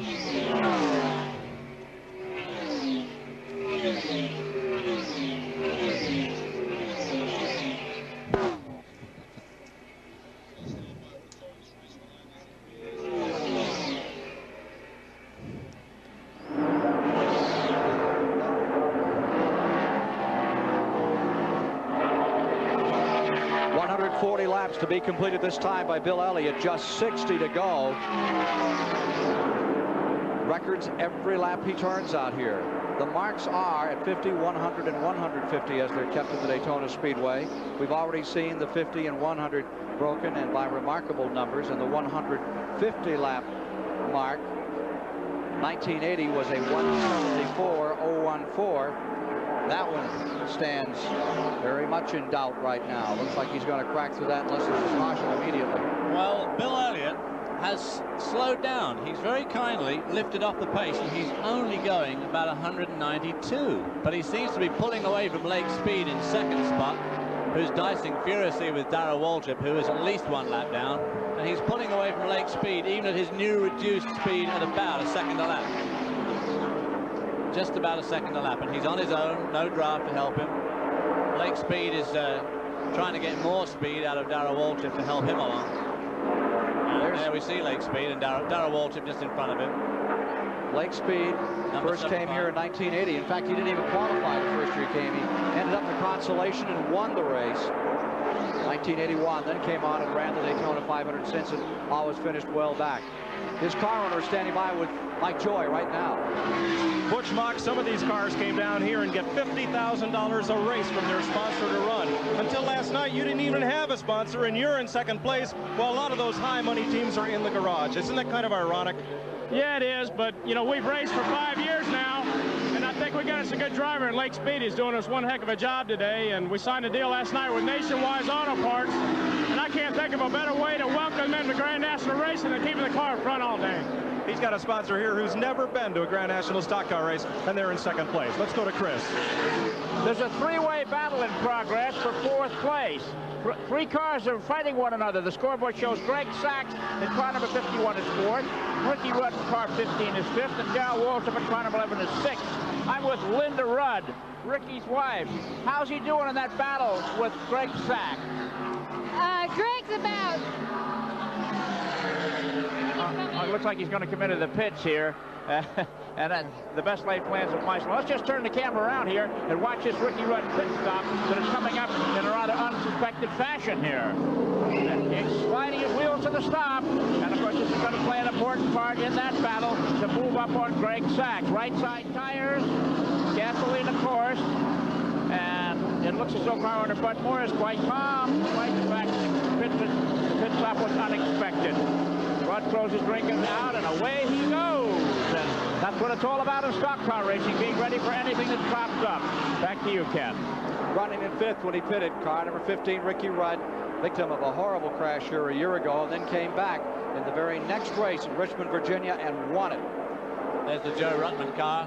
T.G. Shepard car back on the pit lane there for looks like a scheduled stop. They seem to be ready for him. Yeah, I think these are scheduled stops. While Ricky Rudd was in, Dick Brooks brought the Petty Enterprises car in for a pit stop. We'll see Elliott coming in before too long. Oh, car number 4's had a tire roll out across the track. Ruttman, who's been running in the 15th position overall on the field. It's all right. It's only going to run across the main straightaway. Nothing to worry about. Bill Elliott still running along strongly there in the front with about a 30-second lead. He's got over a half a lap now, well over half a lap on second spot Lake Speed. It's good to see a driver like Lake Speed get sponsored at last. He's been knocking on NASCAR's door for about 4 or 5 years now. He's an ex-karting champion, obviously a very accomplished driver, and this looks like being a really good run for him. Leader still Elliott, Bill Elliott, Dawsonville, Georgia, who looks like he's going to break the stranglehold that has been held on this racetrack by the great racing stars of NASCAR for the last 2 or 3 generations. And there is the third place car. That is Neil Bonnet. Neil Bonnet running in third place, and he may be getting ready to come in here. We expected him to come in before too long, Ken. He isn't going to stay out there and take a chance of running out of gas. One thing that will or can happen, and does many times. Okay, let's first go to Mike Joy. He's in the Elliott pits. Bill Bill Elliott comes to a stop. One of the headlight doors that come off that car gets a little extra air inside, spoils the aerodynamics. Right side tires, 2 cans of gasoline, 11 gallons each, and they tape up that headlight hole. The NASCAR inspectors make them cover that up. They don't want anybody getting any added advantage. Perhaps there's a little bit of cooling mechanism back there. They'd want to get some air too. He's still up in the air. Tire change just about complete now. Butch Stevens ready to drop the jack, but it's still up there as Ernie Elliott tapes over that headlight. They won't let him leave until it's done. Nope, one more piece of tape, the inspector says. He's got it affixed. Oh, come on. This is agony here. Ernie's arguing with the inspector over the amount of covering they're going to need. Well, they found one way to slow Elliott down, and that's by holding him in the pits while they stick a little more tape on the right front corner. What do you think of that one, Ned? Well, that was a very long pit stop while they made that extra repair on the front, and you know, the way he's running away. Do you think that fender was getting that loose around that headlight? Well, of course, it could create some hazard for other drivers if that sheet metal starts coming apart, and then it could come off on the track, and these tires are very easy to cut. Here's Lake Speed, who has now taken over the lead in car number 75, but it was a safety precaution as far as the NASCAR officials were concerned, but a very devastating one as far as Bill Elliott was concerned. And again, I was about to mention, when he was coming into the pits, you don't want to run out of gas with these automobiles because that will burn a piston in many cases. So you don't want to run it down too low, and especially the way he was running there today. You don't think they were trying to tighten up the field? Well, I would say you never know, but wasn't exactly too subtle, really. That they took far too long. That took 41 seconds. I mean, pretty well no excuse for that. Let's get to Mike Joy for more on that pit stop. Well, Ernie Elliott is back behind the pit wall pacing. He doesn't want to talk to us, and he used up about half a roll of tape getting that right front corner secured. True, as you saw when the car came in, the headlight door had come loose, but the NASCAR inspectors made sure they put an awful lot of time to get that really solidly taped up before they let Bill Elliott back on the racetrack. Car number 75 is now on pit road. Lake Speed. He was the leader, of course, before he came in, so that'll put Neil Bonney back in the lead in car number 12. And Ken, during all of this, Darrell Waltrip has now gotten back in the lead lap. Remember, we saw him running right in front of Lake Speed. Speed was just drafting Waltrip around there, and so now that puts Waltrip back in the lead lap. Of course, he'll have a pit stop coming up before long. So that Elliott stop changed the complexion, adds another car to the machines now running in the lead lap. Now this will be a lengthy pit stop for Lake Speed also because he's taking on 4 tires. Neil Bonnet changed 4 tires the last time around. Here he is now as he comes off of turn 4. He's in the lead, and he'll be coming in before too long, but he should only have to take on outside tires when he comes in. 147 laps are complete, 53 remaining. And as Lake Speed goes back out, Neil Bonnet put a lap on him. Boy, if he could catch a caution, that would really put him in good shape, but we haven't had many cautions today. Lake Speed. That's his real name. Everybody says, that is his real name? Sure is. That's his Christian name. Well, that fits a race driver, doesn't it? Number 12, Neil Bonnet. Very much in this race. Whole question stays on the number 9 with the technology so much the same on these cars. Elliott in number 9 comes up with a couple of brothers and a dad who has a sincere interest in racing, and he out-engineers everyone. I think that's the incredible story here today. Oh, there's no question about it. And I'll tell you, there's a guy by the name of Ralph Moody that was so prominent in this sport for so many years ago. He was a sort of a right-arm engineering guy for Ford when they were in racing, when they had the full factory teams. And his philosophy was always keep the race car as simple as possible, keep it as stock as you possibly can, make the wheels track and not offset and do a lot of things that others try to do, and you'll get the most out of it. That's the philosophy that the Elliott's try to use, and boy, it pays off for them. So as matters stand, Neil Bonnet for the moment has the lead. Greg Sachs finds himself in second, and Bill Elliott is looking up from under in third place for the first time today. Has Bonnet stopped? Has he stopped yet? No. No, he's been going a little farther than most of them. If he goes another... No, he'd never do. He wouldn't go to the end, would he? They won't go to the end. Of course, now I said Bonnet put a lap on Speed. He hasn't got a lap on 9. He hasn't got a lap on 9, has he? No. Sir?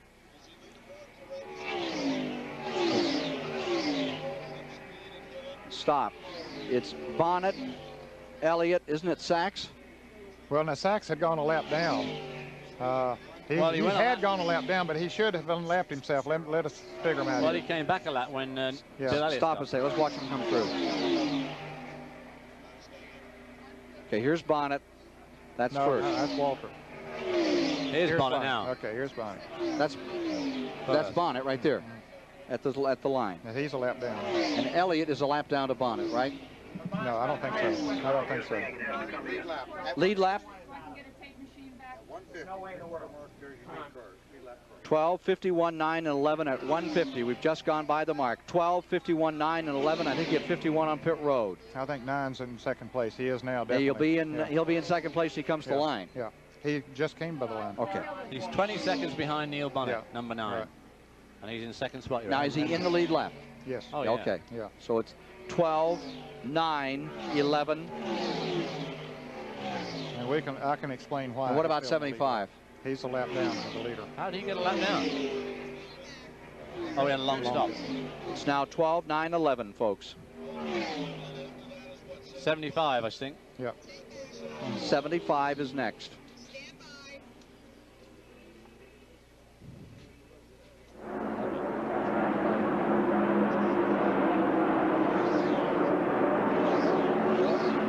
For the moment, Neil Bonnet in car number 12 leads the Daytona 500. This moment comes at lap 152. Elliott is in second place in the same lap. In the interval, Ned? About 20 seconds, but Neil Bonnet seems to be having an incredibly good fuel consumption. He has been running a little longer today than most of the other cars. He'll be coming in before too long. Now, Ken, even though Elliott made a 40-some second pit stop, he remained in the lead lap because he was more than 30 seconds ahead before he came in. And Waltrip stays third. Waltrip is in third place in the lead lap, but he too has a pit stop coming up. He and Bonnie both will be coming into pits before too long. Chris Economaki is standing by with Mrs. Waltrip. I'm down here at Dale Waltrip's pit. Stevie, you got a second? He was 23rd early, now he's third. What's making the difference? Elliott's pitted and we haven't. You know, big news for the Waltrips this week. The doctor said that Stevie is going to become a mother. Are you happy about the new developments in the family? I really am. Daryl and I are really excited about becoming parents in October. You know, that means you won't be sitting in this chair next season. Very busy doing her clerical work, be keeping tabs on. Will you be able to do this work next year? Well, I hope to. Okay, good luck, Stevie Waltrip. And her husband coming on the late stages of this year's Daytona 500. Jeff Bodine on pit road, running currently in 9th position. Fueling car number 5, the Harry Hyde car.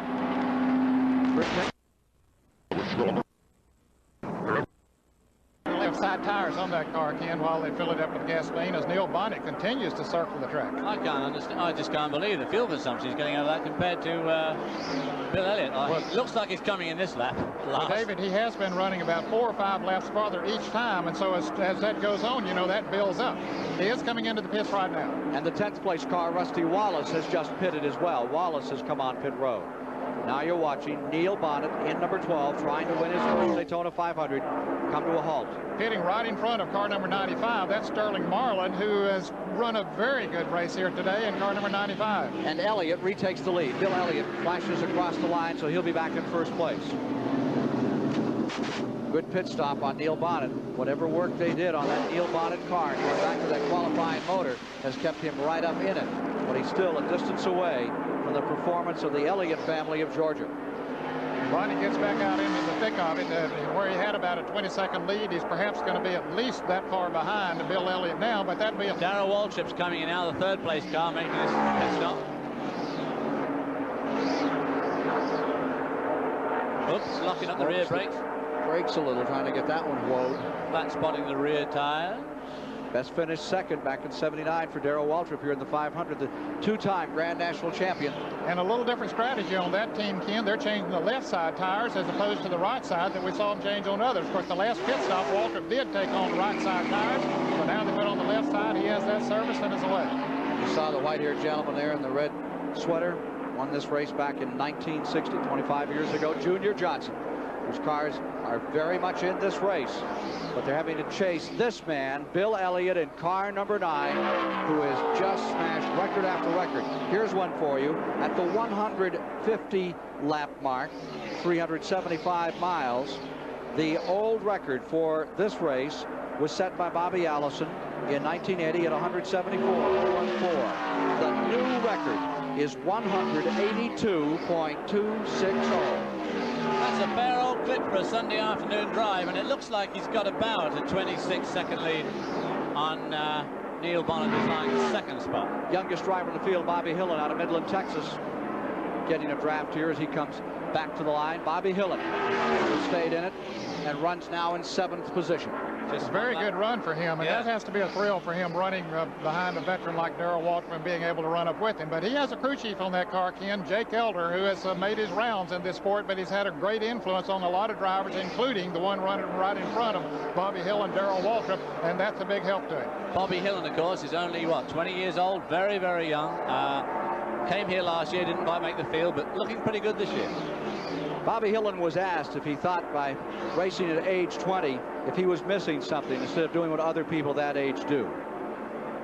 Well, I feel like I'm in with a tough bunch of guys, and I feel like it's a good opportunity for me to learn, because all these guys that are in their 40s and late 40s, they know so much, and if I can just go out there and learn what they've got to teach me out there, when I get into my late 20s and early 30s, I can really use that and hopefully be a tough race car driver. Bobby Hillen, and currently the update is that he has pulled himself up into the 7th position overall of the field. Bobby Hillen in car number 8. Number 9 still out in front.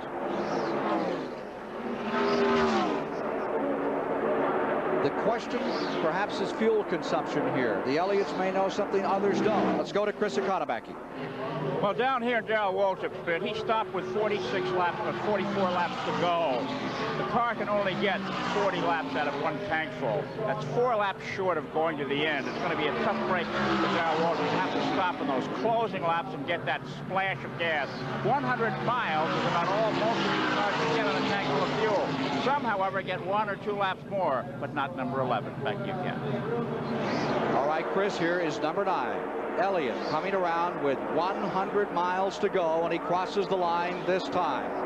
There's the 2nd place car, Neil Bonnet, his Chevrolet trailing that Ford, and there should be number 75 running in 3rd, Lake Speed, who has never finished this race. Every time he's come, he's had mechanical failure, an accident in 82, an engine failure in 83. Push rod went out last year on it, but right now he's in there looking for a good finish, maintaining 3rd.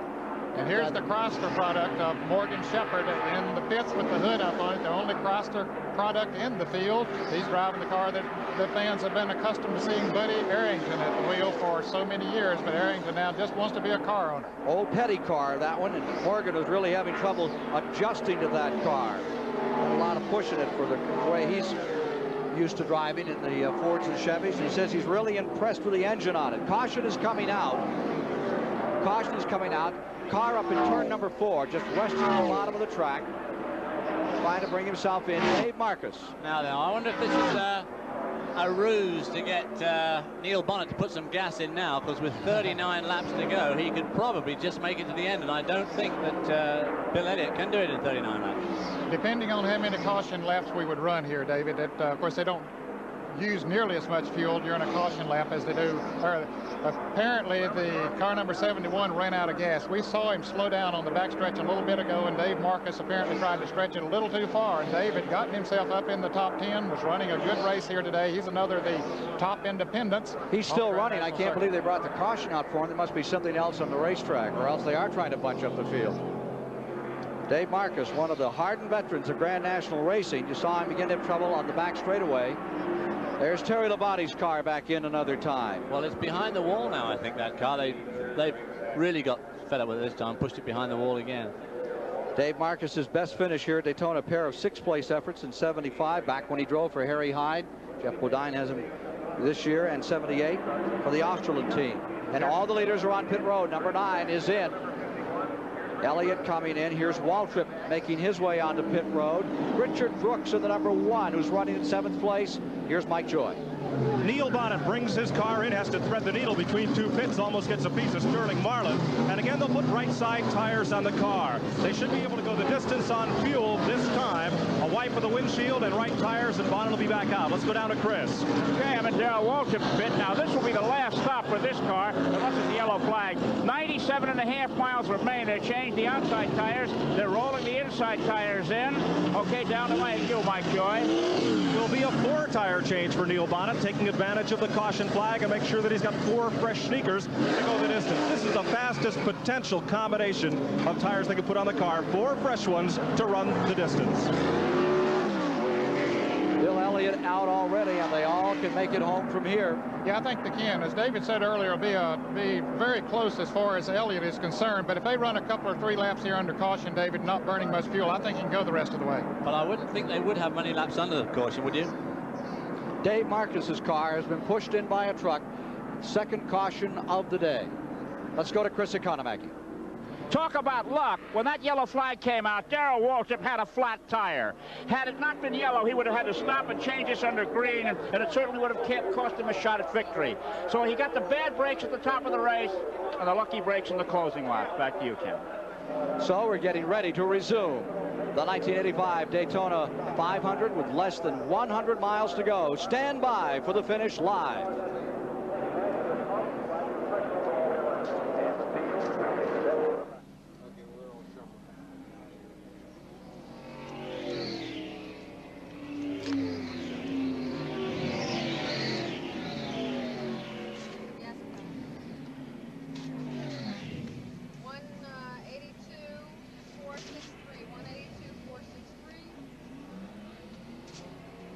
Now, Waltrip had gone a lap down again after that,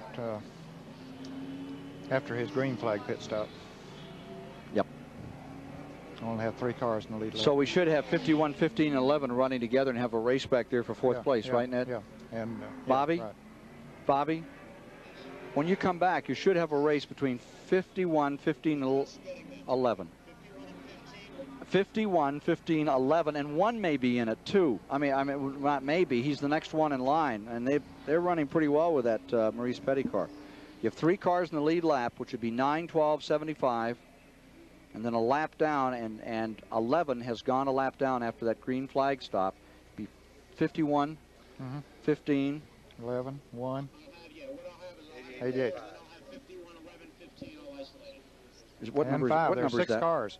What number is that? Is that 88? Yeah, Baker. And 88 Baker's in that group. And Jeff Bodine. Is Baker, that's a lap down? Yeah. Not a lap down. Who? Oh, okay. Wait a minute. That's being, the Bodine thing is being erased. That is not a lap mark. They're all in the same lap. Yeah, okay. That's what I'm saying. So you got 51 in. Yes, yes. They're coming up to the flag now.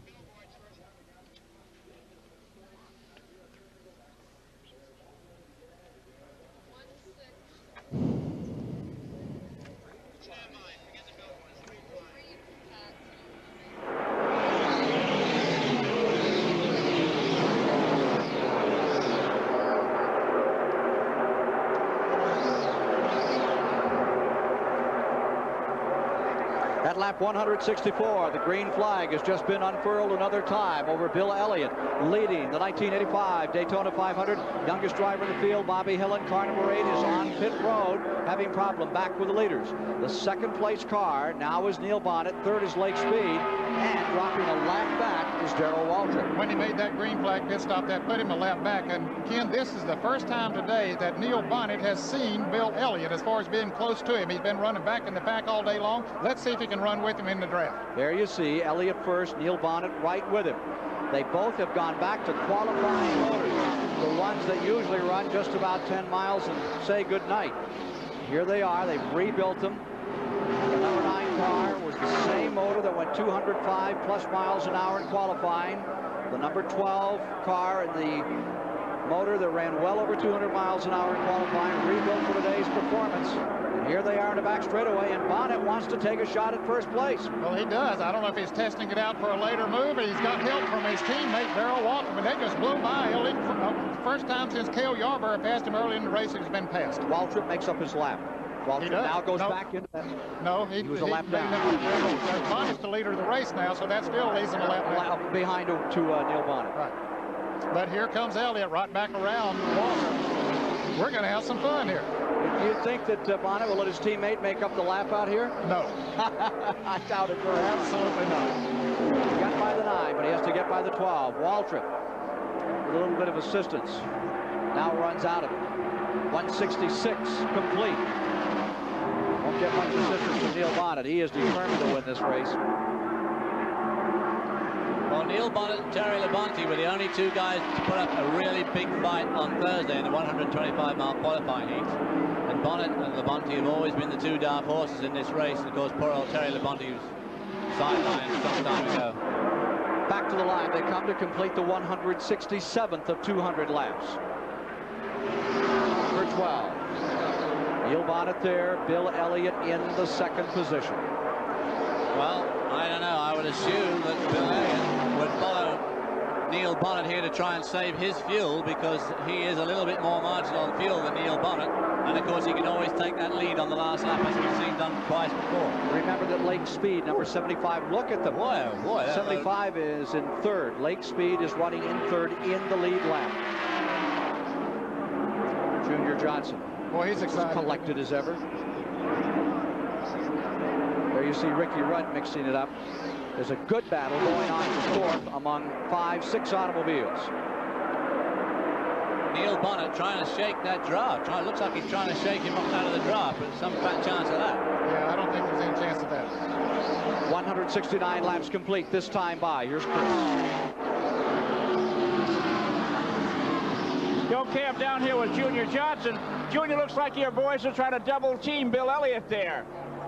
I don't think they're going to do much with that. It seems like when he gets ready to go, the way his car handles through the corners, he just goes. Neil seems to can run with him when he's got cold tires on, but when his tires gets hot, he seems to get away from him. Waltrip's come alive in the last 100 miles. What's happened there? Well, to start with, his chassis was off, and like I said, when we finally got it adjusted, he's in pretty good shape now, but he got a lap down waiting to get it adjusted. Okay, there's the words from Junior Johnson, the owner of cars number 11 and 12, driven by Darrell Waltrip and Neil Bonnet. Ricky Rudd is now fourth, the white and red number 15, the Bud Moore Ford. There are the leaders. Bonnet, number 12, Elliott, number 9. One lap down, running for fourth. There you see Ricky Rudd, followed by Darrell Waltrip and Greg Sachs, very much in it. Waltrip on the inside makes a move on Ricky Rudd going to turn 3. And Greg Sachs nestles right down in there, tries to come through as well. Last year, Ken, Junior Johnson's cars finished 3rd and 5th in this race. Waltrip with 3rd, and Neil Bonnet was in 5th place, and he has 2 of them running in the top 5 now. One leading the race, and now Waltrip has moved into the 4th position. 30 laps to go. Bonnet still first, Elliott in second. Third spot, Lake Speed in the 75, a Raymark car. Let's check in on Jeff Bodine. Still out here and try. 10th position now on Jeff Bodine, number 5. And even the leaders are spattered. Vision begins to go away at this time in the race. Yes, it does. Those windshields really get pitted, and the sun beaming in on them. It gets a little tough to see. Your eye seems to adjust to it. Let me correct myself. Neil Bonnet finished 4th in that race last year behind Darrell Waltrip. 17 cars are reported out from the 40 that started. 17 out. Bonnet and Elliott squaring off to decide the Daytona 500. I think the man to watch in this lead group now, which includes cars that are lapped, is going to be Greg Sachs, because he's really going to be pushing hard here, and he looked very loose coming through turn 4 a couple of laps ago. I think it'd be worth keeping our eye on young Gregory. For another observation, let's go to Mike Joy. Dale Inman, Terry Labonte's out of the race. What happened? Well, we lost the clutch on the racetrack to start with. We brought it in, readjusted that, but it had got hot before. Then that last stop, it wouldn't go in gear, so we had to give it some more free travel, and it finally just went away on us completely. Neil Bonnet, Bill Elliott, Lake Speed, Greg Sachs. Who's your pick to win this one? You've watched most of it from pit road. Well, I think Elliott will still pull the thing off, but I know Neil Bonnet's an awful determined young man, so who knows, he might just have enough to get by him the last lap. But Bill's been awful strong all day, and I think it'll be between those two. Well, that's the crew chief that's been to victory lane more than anybody else. Back to Ken. Car number 1 seems to be slowing down. Car number 1 may be bringing out a caution in turn number 2. That is the Maurice Petty car. Ford, tire down for Richard Brooks. Now this is where Darrell Waltrip will want to try and lead across the line to get Here his they lap are back. racing back to the line out of turn number 4. And I don't think he has a place to go. And the caution is out, and Waltrip can't pass Elliott nor Bonnet, so he'll stay one lap down. Here you see the tire off from... Amazing, that thing just sitting there, Ken, and I guess that came off of the car number 1. Must be real sticky. Yeah. Talking about sticking to the turns, it's really doing that. So Bonnet stays first. Elliott stays second. Third caution of the day. 17 of 40 have retired from the event. Here's Richard Brooks pulling onto pit road. Third caution of the afternoon. Minus 1 wheel. Strategy here. They'll come in again for a tire change, and of course that, as far as them being able to go the rest of the way now, that all goes out the window. There'll be no question about that. Dick Brooks takes the car number 1 into the garage area. He knew that apparently too much damage was done to the suspension when it dropped down on the pavement, so he's going to be out of it. Richard Brooks, first Grand National race he ever saw was the 1969 Daytona 500, and he watched it from behind the wheel of a Plymouth car. Finished 32nd that year. His best finish, 1973, a Cotton Owens Dodge. Next to last race for the Cotton Owens Dodge. Let's go to Mike Joy quickly. Bill Elliott is on pit road. His crew chief Ernie was concerned they might not have enough gas to go the distance. No more concern now. They can easily run the route if they get a full tank of gas here under caution. Again, it's right side tires, a cleaning of the grill. In fact, Butch Stevens hauls that jack around to the left side of the car, and they'll take on 4 fresh tires. Down to Chris Economaki. All right, Darrell Waltrip is taking on 4 new tires. He got fresh tires not 5 minutes ago. This is called in racing parlance rebuilding the car for that stretch drive to the finish. All fresh, clean windshield, and away goes Darrell Waltrip.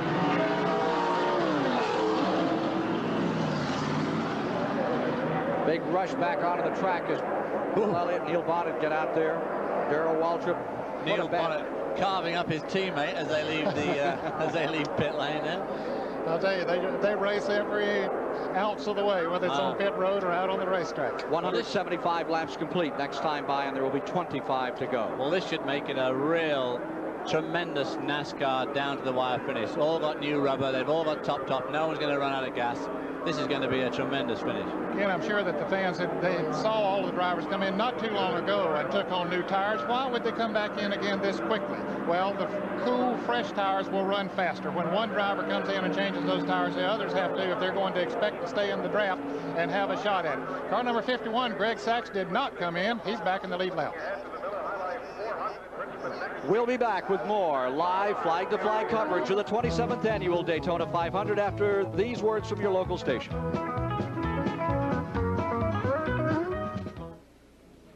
Sachs still in pitting.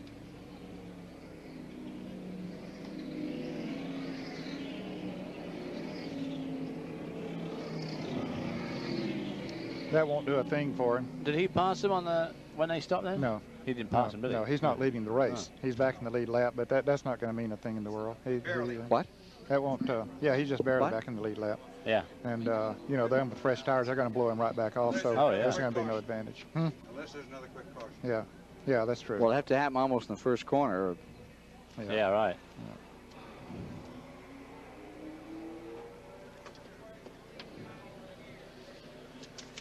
I bet you Bonnet don't pass Elliott this time. No. One more, and then. The only one of the 200-mile Thank you. qualifiers that made two.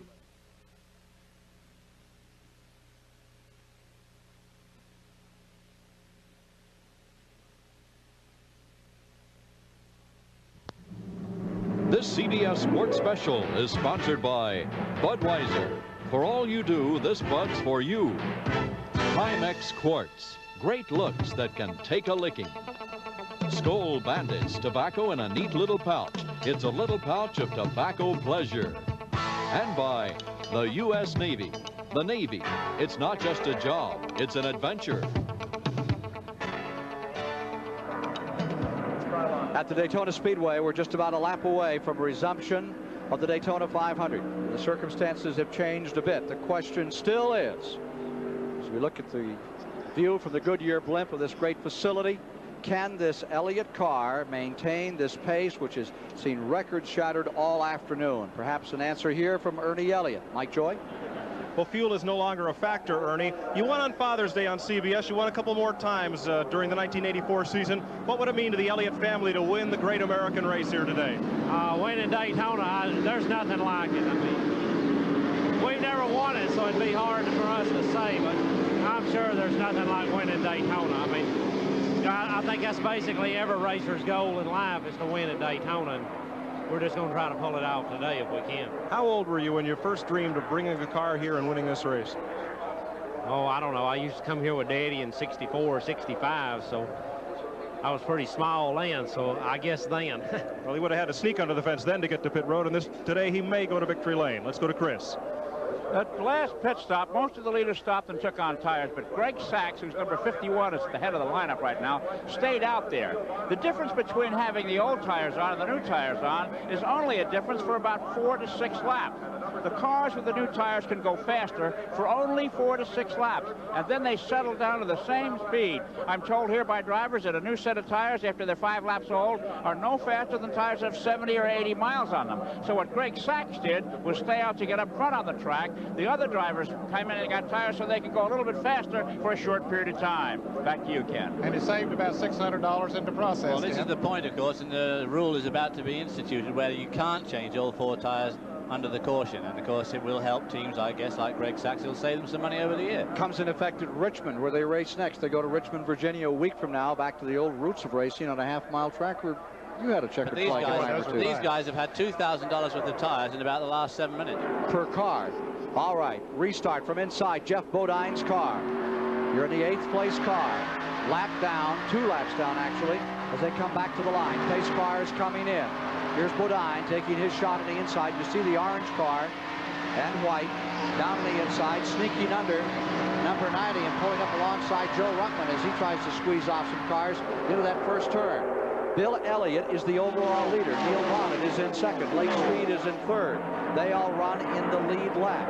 A lap down in 4th is Greg Sachs, with Buddy Baker still out here shooting it out in 5th. Ricky Rudd is in 6th. Waltrip in 7th.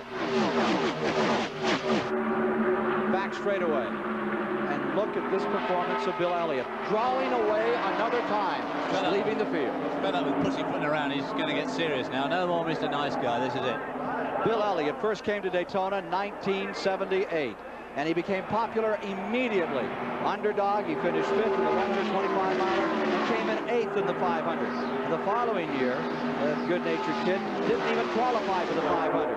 One of the more disappointing moments in his entire racing career. But he certainly has made some kind of comeback and has finished no worse than 12th in 6 500 starts. And here he is, riding records today in the 27th annual 500. And look at him pull away, Ken. Before, Bonnet was able to stay with him in the draft and then did pass him. But now, as David says, no more fooling around.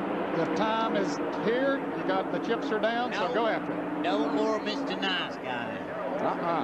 But he is a nice guy. Oh, yeah, he is. He looks like he still ought to be delivering papers rather than racing cars. Him and Butch Raymond look like they should be playing compass together. Bill Elliott down into turn number 1. Tweaked a lap at over 205 miles per hour to put this car on the pole, and it hasn't backed up yet. It won the 125-mile qualifier. Only 2 previous drivers, Fireball Roberts and Kaylee Yarborough, have won all 3 in speed weeks. The pole position, the qualifying race, and the 500. This could be the 3rd driver. From the Goodyear blimp, there's an indication of just how much power this number 9 has as it draws away past the backstretch grandstand and heads into turn number 3. 20 laps, 50 miles to go. This time by for Bill Elliott in what will be one of the most remarkable performances in the history of this race by any individual. No question about it, Ken. We have to think back to the days of Fireball Roberts when he was so dominant here in speed and driving cars for Smokey Unick and Ray Fox and some of the great mechanics of that day. And Petty, wasn't it 64, 66 when he walked away from the field? but not, we've seldom seen one like this here at Daytona. It's always been nose to tail. Here's Bill Elliott drawing away again, and he seems to be able to handle the field any way he wants them.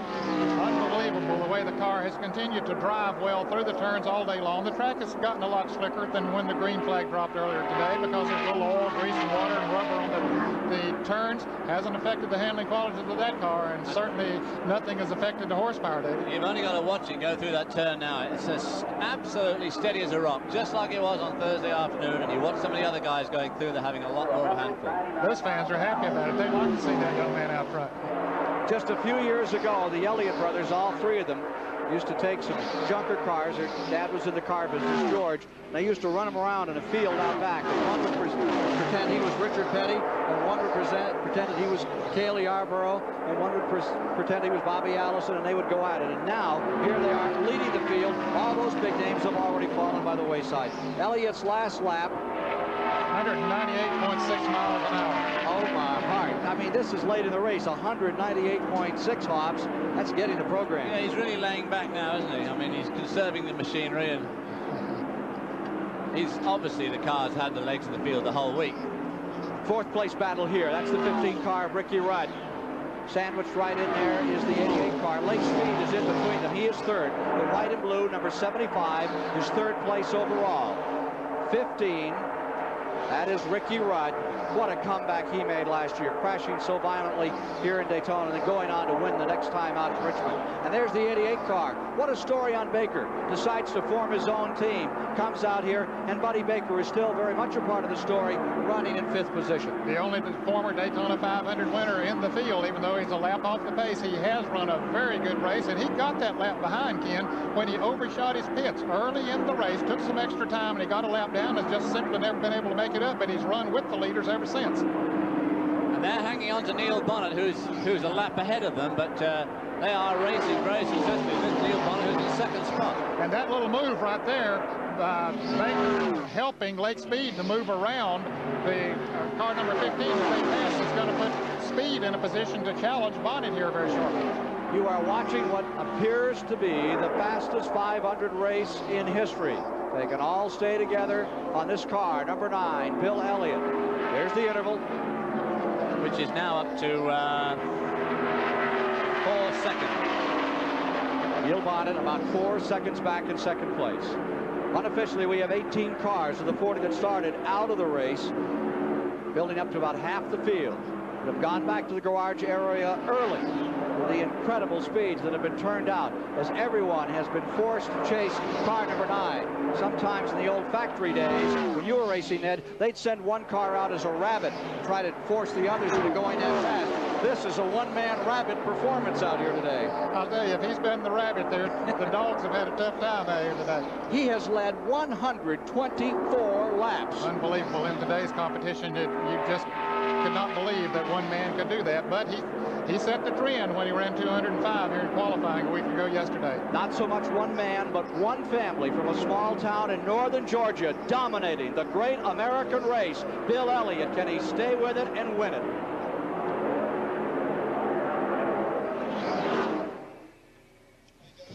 Yeah.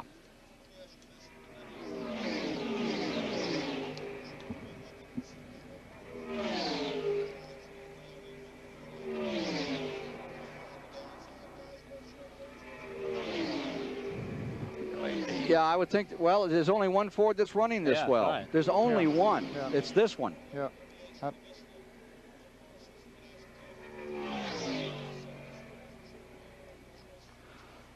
Well, I think one of the stories, I'm sorry, Neb. Well, certainly Lake Speed and Neil Bonnet. Yeah, Lake Speed's an incredible story. Yes. And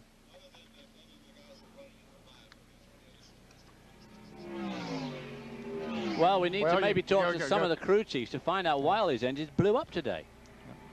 And Kenny Schrader, you got a rookie running in 11th place there right now. Would be an interesting. Kenny Schrader, the only rookie in the field, is running in 11th place. Yeah, and we need to talk to Bodine when he comes in. I'm not sure, Bob, that we need to address the situation strongly, that the rules need to be changed or anything of that nature. I mean, they need to, yeah. Yeah. Because he's the only Ford that's going so well. Yeah.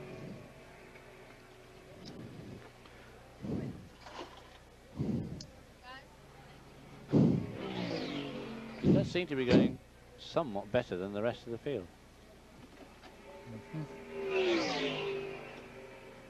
Mm-hmm.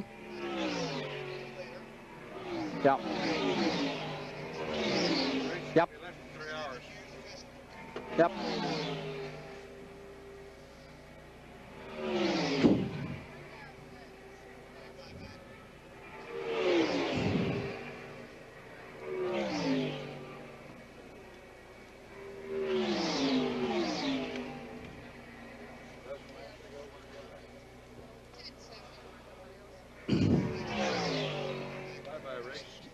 Yeah.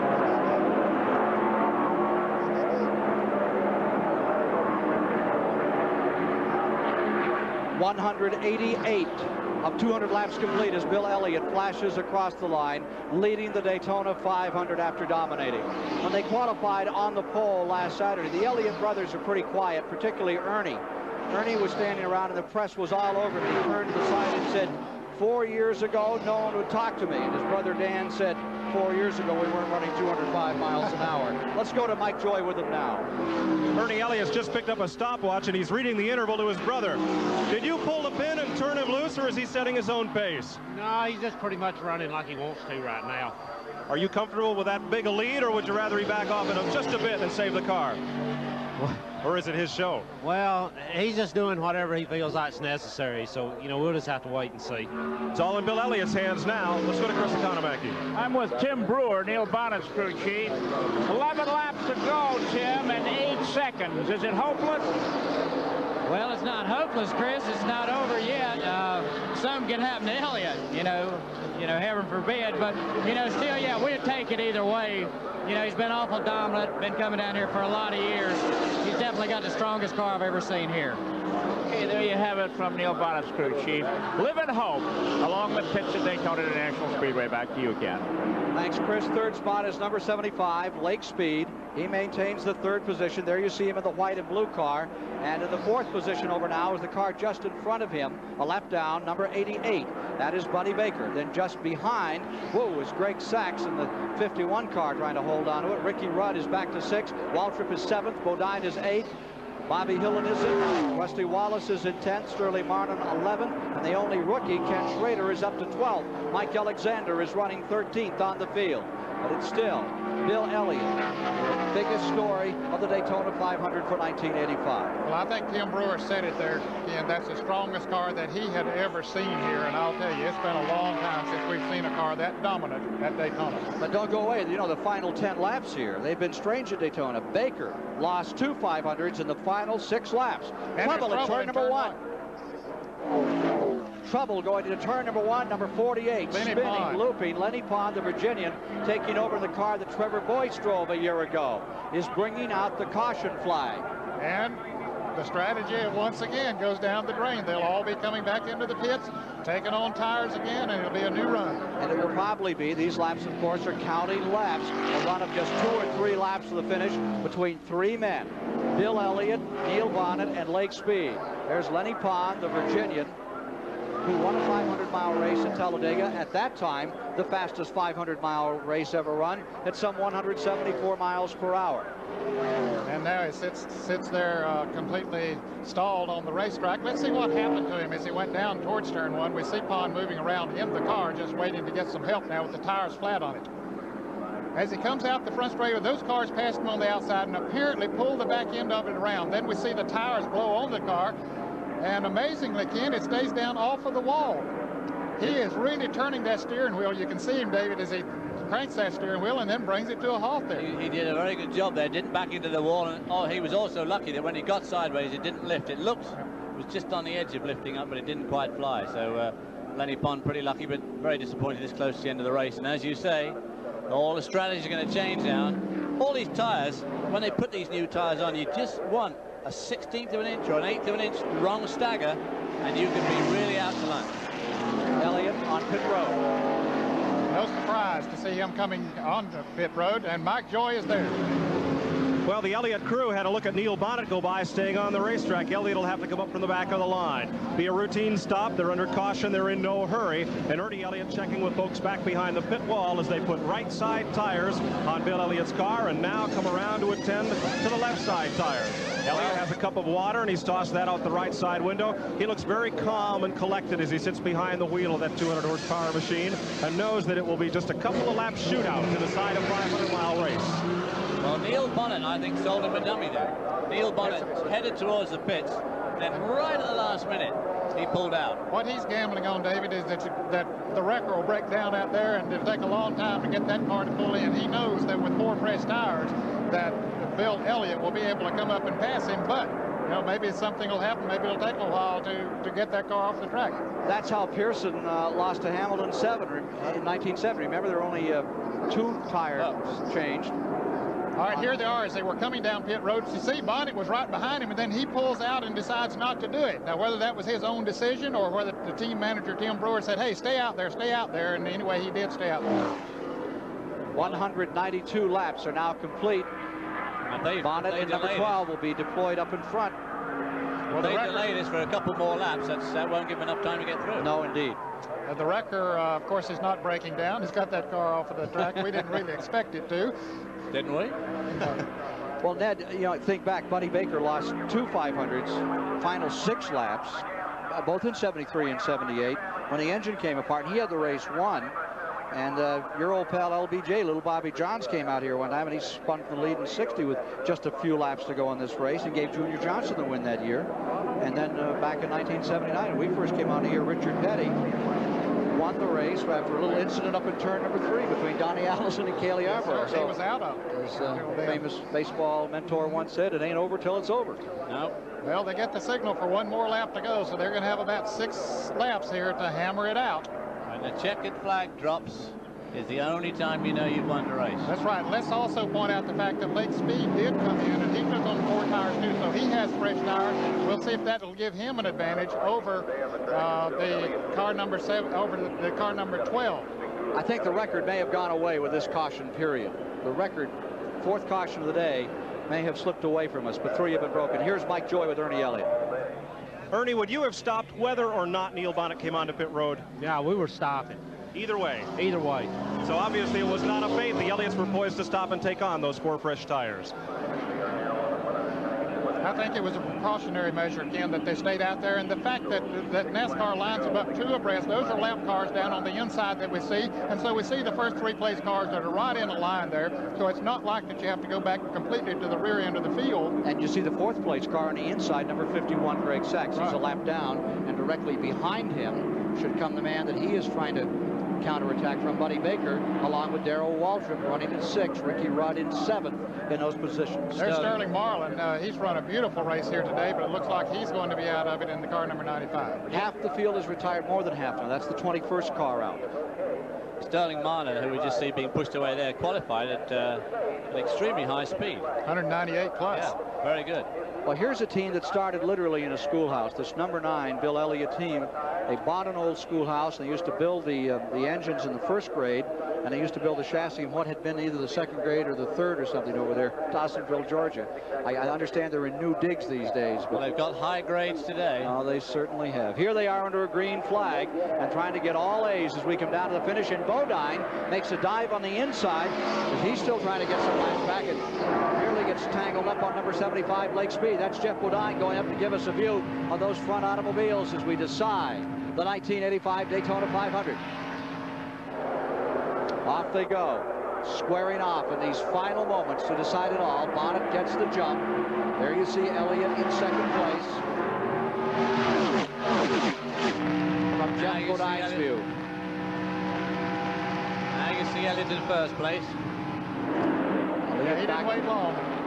And he won't wait long to move away either. Let's go to Chris Economack as to why Bonnet did not pit. We asked Tim Brewer, why didn't you stop? He says, why should we? Oh, Neil Bonnet's got a problem. Neil Bonnet's got a problem in the front oval here. He's spinning. Neil Bonnet out of control, almost into the wall. This is the first wall, still trying to collect it back. It looked to me like his tires went flat. the front tire started to smoke violently as he came into the trial. That's his wife, Susan, there, and you can see the disgust on her face after him running such a beautiful race all day, and now to see him slide out through there. She doesn't really know what kind of condition he's in. We saw him that he's okay, but she doesn't know that at the moment. Here's Bonnie crawling out of the car. What a disappointing. Here they are racing back to the line. They are coming back to the line. Number 9, Bill Elliott, will be in front. There'll be 196 laps complete. Elliott is across the stripe. 4 laps remain. They can be run under caution. The track looks like it may be clear. Apparently the engine let go on his car, Ken, because he didn't hit anything as he went out through there. I don't know how he missed those walls, but he would have cranked it up and tried to come around if the engine would not have blown up. Let's take a look at replay at the last moments of the hopes of Neil Bonnet to somehow pull out the Great American Race. Of course, he's running behind Elliott in the second position, and we see the smoke come from the car. Yes, the engine does blow. The wheels, the rear wheels, gets in its own oil and water.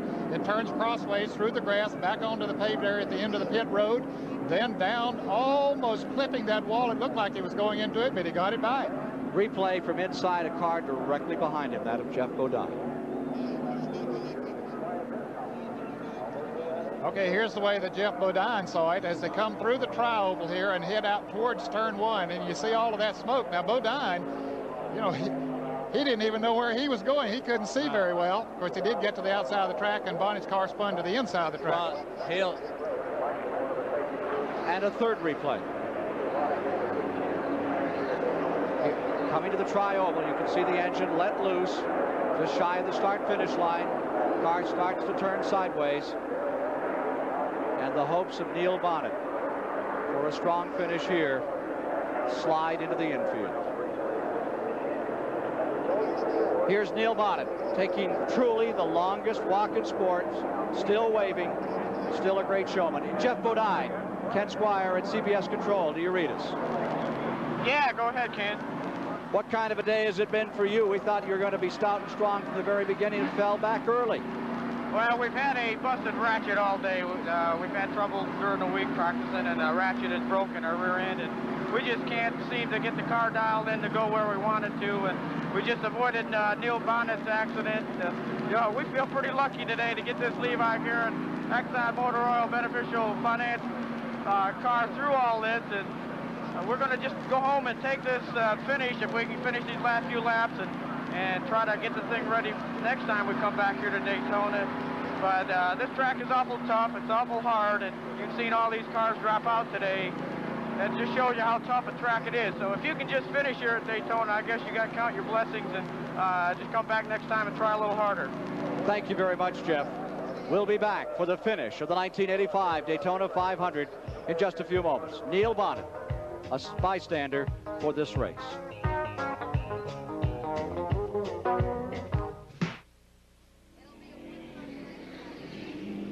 One lap when they come back.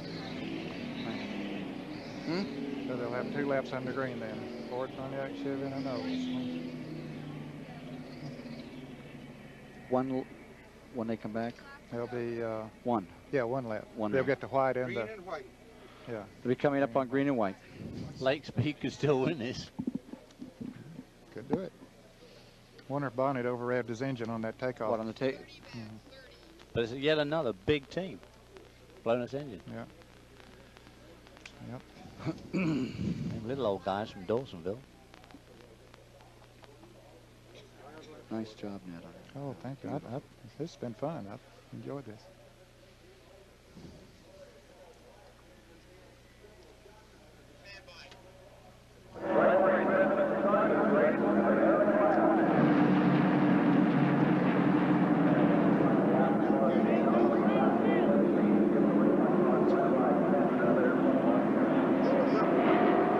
Green will be shown to the field. 1 lap, and it will be over. Car number 9, Bill Elliott in front, number 75, Lake Speed in the lead lap. Let's go to Chris Economic. Oh, Neil, that's the longest of all walks, isn't it? I tell you what, Chris, you know, I should be disheartened, but it's a good sign for what's coming this season. My guys give me a good race car today, and What did you feel when it went? well, when that thing went, that's probably as sick as I've ever felt in my life. I just you know, I knew it was over, and I honestly thought we had a good shot there, but Bill's run exceptional. I'm just tickled to death the way the car ran. Okay, thank you. Back to you, Ken Squire. Down for the last lap. Elliott draws away. Lake Speed gets one more shot at Bill Elliott. No one's been able to contain Elliott all afternoon. And one thing that Lake Speed didn't need was those cars running side by side with him. Of course, they were running for positions too, but he needed every clean shot that he could get to keep up with Elliott. He's not going to be able to do it. Yeah, he wanted a bit of help there, but too late now. First place, no contest, given to Elliott. Battle will be for third. Lake Speed is in second. Battle will be Waltrip, Baker, Rudd inside that third position. There's Lake Speed right there. In the second position, Bill Elliott is on his way to his greatest race ever. A little looseness up in turn number 3. A couple of cars all the way sideways. Here they are coming back to the line. And after dominating all day, his crew out on pit road, Bill Elliott wins the 1985 Daytona 500. There you see Ernie Elliott. Dan Elliott standing there just to the left. What a moment. Lake Speed up to congratulate the winner of the Daytona 500, David Hobbs. What a great result for Lake Speed, too. Half a second behind. Wonderful race for Lake Speed. Born-again Christian who works as hard at his church as he does at his racing. He comes out here and has the best day he's ever had. Buddy Baker coming to a halt, and as they raced across the line, unofficially now in third spot, we have Waltrip and Baker for fourth and Rudd for fifth. Well, Bill Elliott took the lead 8 times today and led for a total of 137 laps. Of course, his margin of victory was only a half a second. That doesn't seem like much compared to the way he ran. If he'd had a really lucky day, he could have won this race by, you know, a couple of 3 laps. This team worked 16 hours a day. They worked from November on. They took, they said they literally took time to sleep, took time to eat, and to go to church on Sunday. And some of them even worked on Christmas Day. They split the shift up so they could be with their families to get that car here and to make it perform. And there you see Ernie Elliott, the man that put the engines together, and one of the brothers. Let's take a look at the replay right now, Ned, of how they came across the line. Or perhaps we'll get a chance to... Well, Mike Joy is there with Ernie Elliott. Okay, here's the cars as they came across the start-finish line. Of course, there's Elliott way out front. Half a second, say way out front. And there's Lake Speed for second. And there's third, going to Waltrip, and Baker for fourth. So Darrell Waltrip had a pretty good day in the end, really, after a very bad start. Bet your life. Let's go to Mike Joy. Ernie Elliott, you folks have dominated every car here all week long. Could you be any happier than you are right now? No, not really. You know, everything just went well. I just have to thank the good Lord for such a good day. I mean, you know, such a good week. I mean, everything's went just, you know, above your highest expectations. And, you know, I credit all the crew because they worked so hard coming down here. We wanted this race so bad. Everybody keep cool. You know, you got to look at that $1 million that R.J. Reynolds put up, and this is the first leg in it. And I'd like to thank my sponsor, Coors, and our car owner, Harry Melling, and all of our family and friends that have supported us. I mean, you know, they've stood by us all the way. Well, we'll let you get down to victory lane, and we'll go down there to Chris Economaki. Okay, Bill Elliott is probably more crowded now than he's been on the track all day long. More hands and hats and help, helping to get out of the car. Congratulations. He's probably wondering if it's worth it all right now. He looks very tired. He's sitting here trying to catch his breath. Unfastening his shoulder harnesses, cleaning his face a little bit before he steps out. It's his biggest win of his long career, and he certainly did dominate. But the big question is going to be for the next few months is whether Bill Elliott won this race or whether his car won the race. The car has been an outstanding piece of machinery, and it is agreed up and down pit road that no car has ever done as well against the competition as this particular machine has done. And here he is stepping out of the car. Hey, we talked to you just before you got in the car, and now we're talking to you just to get out. How tough was it, Bill? Well, I'll tell you what, the car ran so good all day long, and Cale ran a heck of a race. I know I felt like he was going to be another car to beat. You know, when we started off there and he took off, and I let him set the pace, and, you know, I run along there, and those times I was running as hard as I could run, and he was leading the race. So, you know, he would have been a tough guy to beat at the end of the day. I was worried about him all day long. I see the right front headlights area. They're all taped up. What happened there?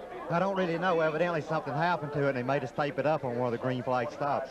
Bill, I'm sure the question's going to be asked you later on is who won this race today, Bill Elliott or the Ford? Did the man win it or did the car win it? Well, I think I got to give credit to the car because it absolutely ran like you couldn't believe. Proud of him? Yes, Lord, it was a hard race. I was a nervous wreck. How are you going to celebrate tonight? Probably go home and have a good rest. Okay, there you have Bill Elliott, the winner, and his wife, crowded in victory lane. We may be back here a little bit later, but now back to you, Ken Squire. Number one in his life, that's Star. His daughter joining Bill Elliott. The family gathered in victory lane after the Great American Race. We'll be back with more in a moment.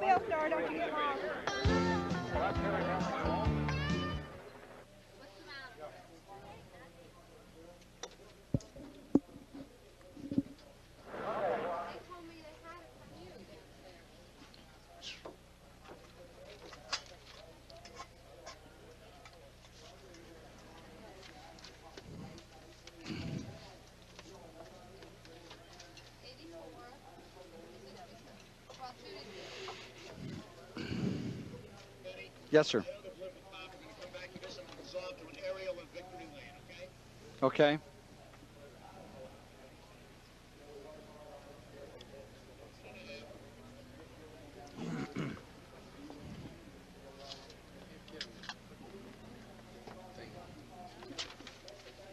What you need? What?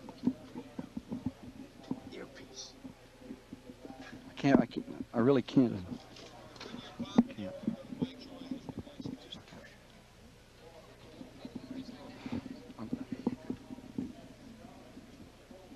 Where am I going? Where are we going next? To Mike Joy with Lake Speed. Good year. Thank you. Yes, sir.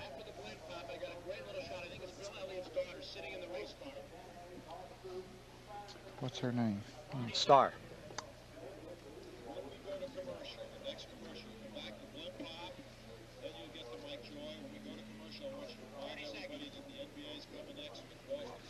Get the NBA card up here. And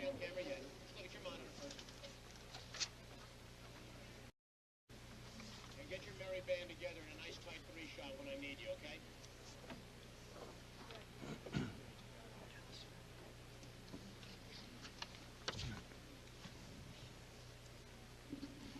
Can't go far.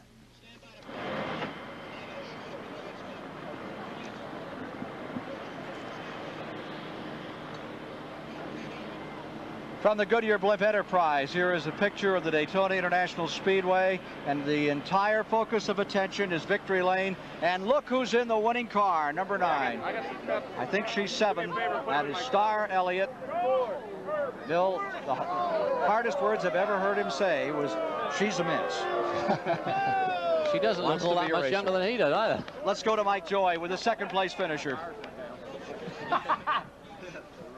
Lake Speed is here, and he's probably the only fellow in this place who's just as happy as Bill Elliott. You've been down here 3 times for the 500, never finished one until today. Here you're home in second place. Yeah, Mike, I tell you what, I just can't thank the good Lord Jesus Christ anymore, because, I mean, it made it all possible. This place, this team, the people, circumstances, everything, was something that nobody could keep their hands on. I mean, it all came together in a strange way at the last second. I mean, like sponsorship nationwide, automotive parts came on with us last night. And it's been, you know, we've just been dragging it out. Had to have faith and just hold on the whole time. But thank God, you know, thank God it's happened and we're here. But coroner Bob Rahilly is also in tears. You ran all last year without a sponsor, didn't have one until last night, as Lake said. You guys have got to be thrilled. We're thrilled, and I'm like Lake. We had a lot of things working for us today. The Lord's obviously on our side. It's coming together for the team. Lake came into our lives, and that was a big plus. And we've got a new sponsor that we're working real hard to show them what we can do, and I think we gave a good accounting of that today, and I think we're back to where we need to be. Ken, did you ever see a second-place team that was just as happy as the winners? Here they are. Lake Speed indeed, as happy as anyone could be after this sensational performance. A consolation race for a victory the first time. In 3 years, he didn't even finish the 500, and today he's right there next to victory lane. More from Daytona in a moment.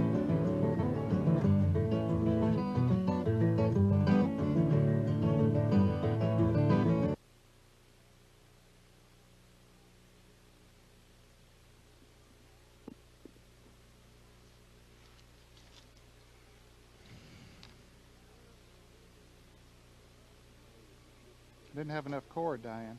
Yeah, that's okay. Yeah, we're having a lot of fun. That's what I was trying to accomplish. Let him move farther over this way, and we still could do that if you want to. Sachs got 6. Fish you want, Ken? 7th went to Bodine. Yeah. Fish you want, Ken, in the middle? 8th went to Bobby Hillen. And 9th went to 2 Wallace. You want Ken in the middle, Fish?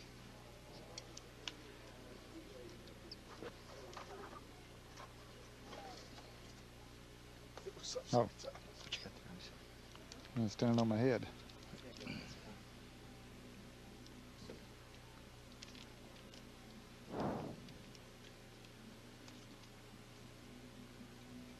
This really looks bad unless you guys can. All 3 of you just move back. He can't. He hasn't got any room. He can't move. Cables. Well, you could move where I'm standing. Go ahead. I want you to, when we come back over the shot here, quickly give us the standing. We'll be back in a minute, but right now, let's go to Dick Stockton for a quick report on the upcoming NBA game. Move this way, closer to him. Let's go where? To Dick Stockton. Dick Stockton for a quick look at the Boston Celtics as they prepare for the Lakers. Boston Celtics at the Lakers.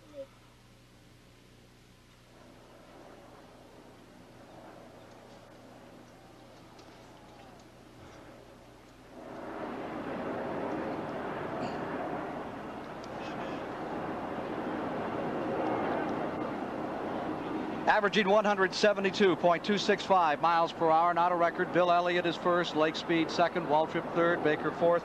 Ricky Rudd comes home fifth. Greg Sachs winds up the day in sixth. Jeff Bodine is in seventh. Bobby Hillen is in eighth. Rusty Wallace is in ninth. All new names, new stars in Grand National Racing. Ken Schrader, the rookie, winds up in 10th place overall in today's race. For just a moment, let's go to Dick Stockton, who'll give us a quick glimpse of what's coming up next on CBS today, and that's the Lakers and the world champion Boston Celtics.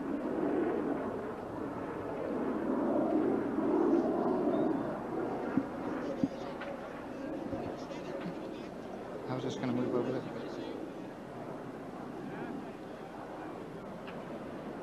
How much time?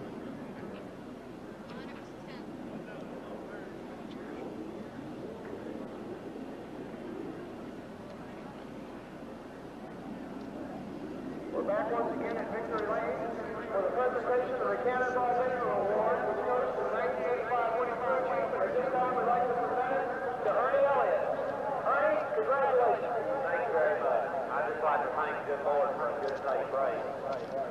I'd also like to thank the crew, sponsor tours, Mary Nellis, everybody. Thank you, Pat. Great job. I just can't say that. Congratulations to you and all your crew, Ernie.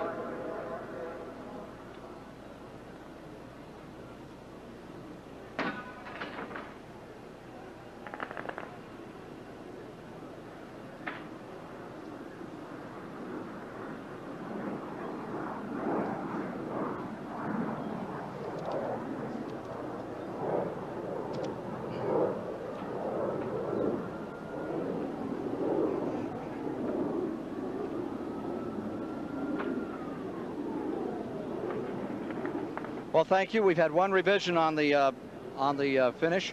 In 10th spot is now Neil Bonnet, moving Ken Schrader back to 11th position. Bill Elliott, $185,000 richer after winning this Daytona 500. We'll be back with more in a moment.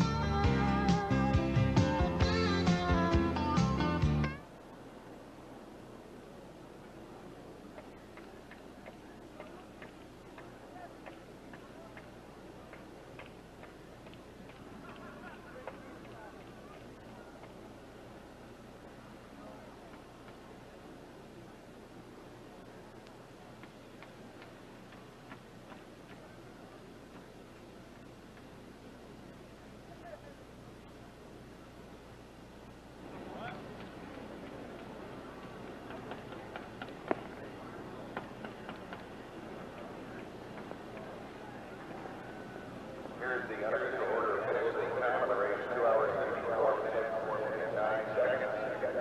Average speed on the record. It's all new kids. That's the same. 172.265 miles an hour. Do David and Ned get a chance here? Finishing second in the Raymark Pontiac League. We get a chance, or do we just stand? Those are the only 2 cars completing the 200 lap distance. Finishing third, 1 lap down. In the Budweiser Chevrolet Darrell Waltrip, car number 11, finishing fourth. Car number 88, the Bullfrog Hamster Liquid Wrench Oldsmobile, Buddy Baker, finishing fifth, also 1 lap down. In the number 15 Motorcraft Ford, Ricky Rudd, finishing sixth, 1 lap down. Car number 51 in the Saxon Sun Chevrolet, Greg Stack. Okay. In seventh spot, 2 laps off the pace. Levi Garrett Chevrolet, car number 5, Jeff Bodine, finishing in eighth, 3 laps behind. The Audi Garden Pontiac number 2 with Rusty Wallace. Ninth, 3 laps down. Car number 8, Shaprock Industries Chevrolet, and Bobby Jr. Finishing in 10th spot, completing 195 laps. The number 12. A final thought on this great American race, first from David Hobbs. Well, I'd say watch out for Cale Yarborough next time out. Bill Elliott whipped them good here today, Ken, but I'm sure that most of them are thinking next week at Richmond, Virginia, the next week at Rockingham, North Carolina, where the tracks may be the equalizer. Thank you, Ned Jarrett.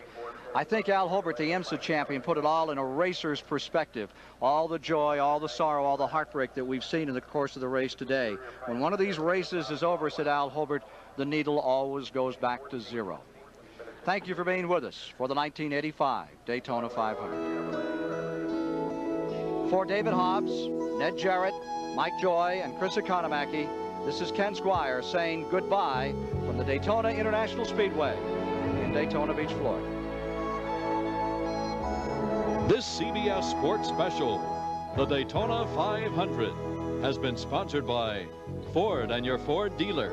Have you driven a Ford lately?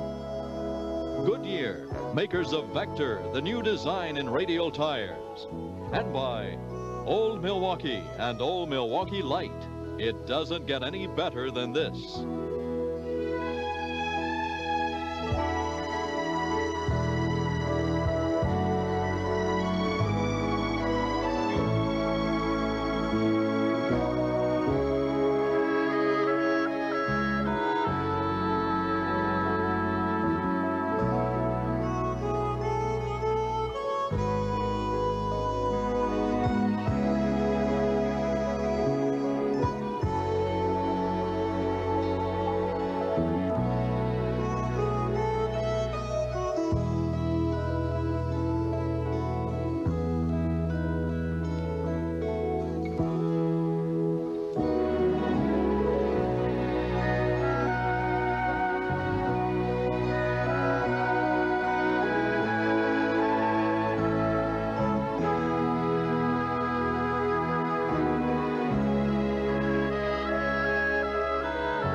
Stay tuned next for the NBA on CBS as the Boston Celtics take on the Los Angeles Lakers live from the Forum in Inglewood, California.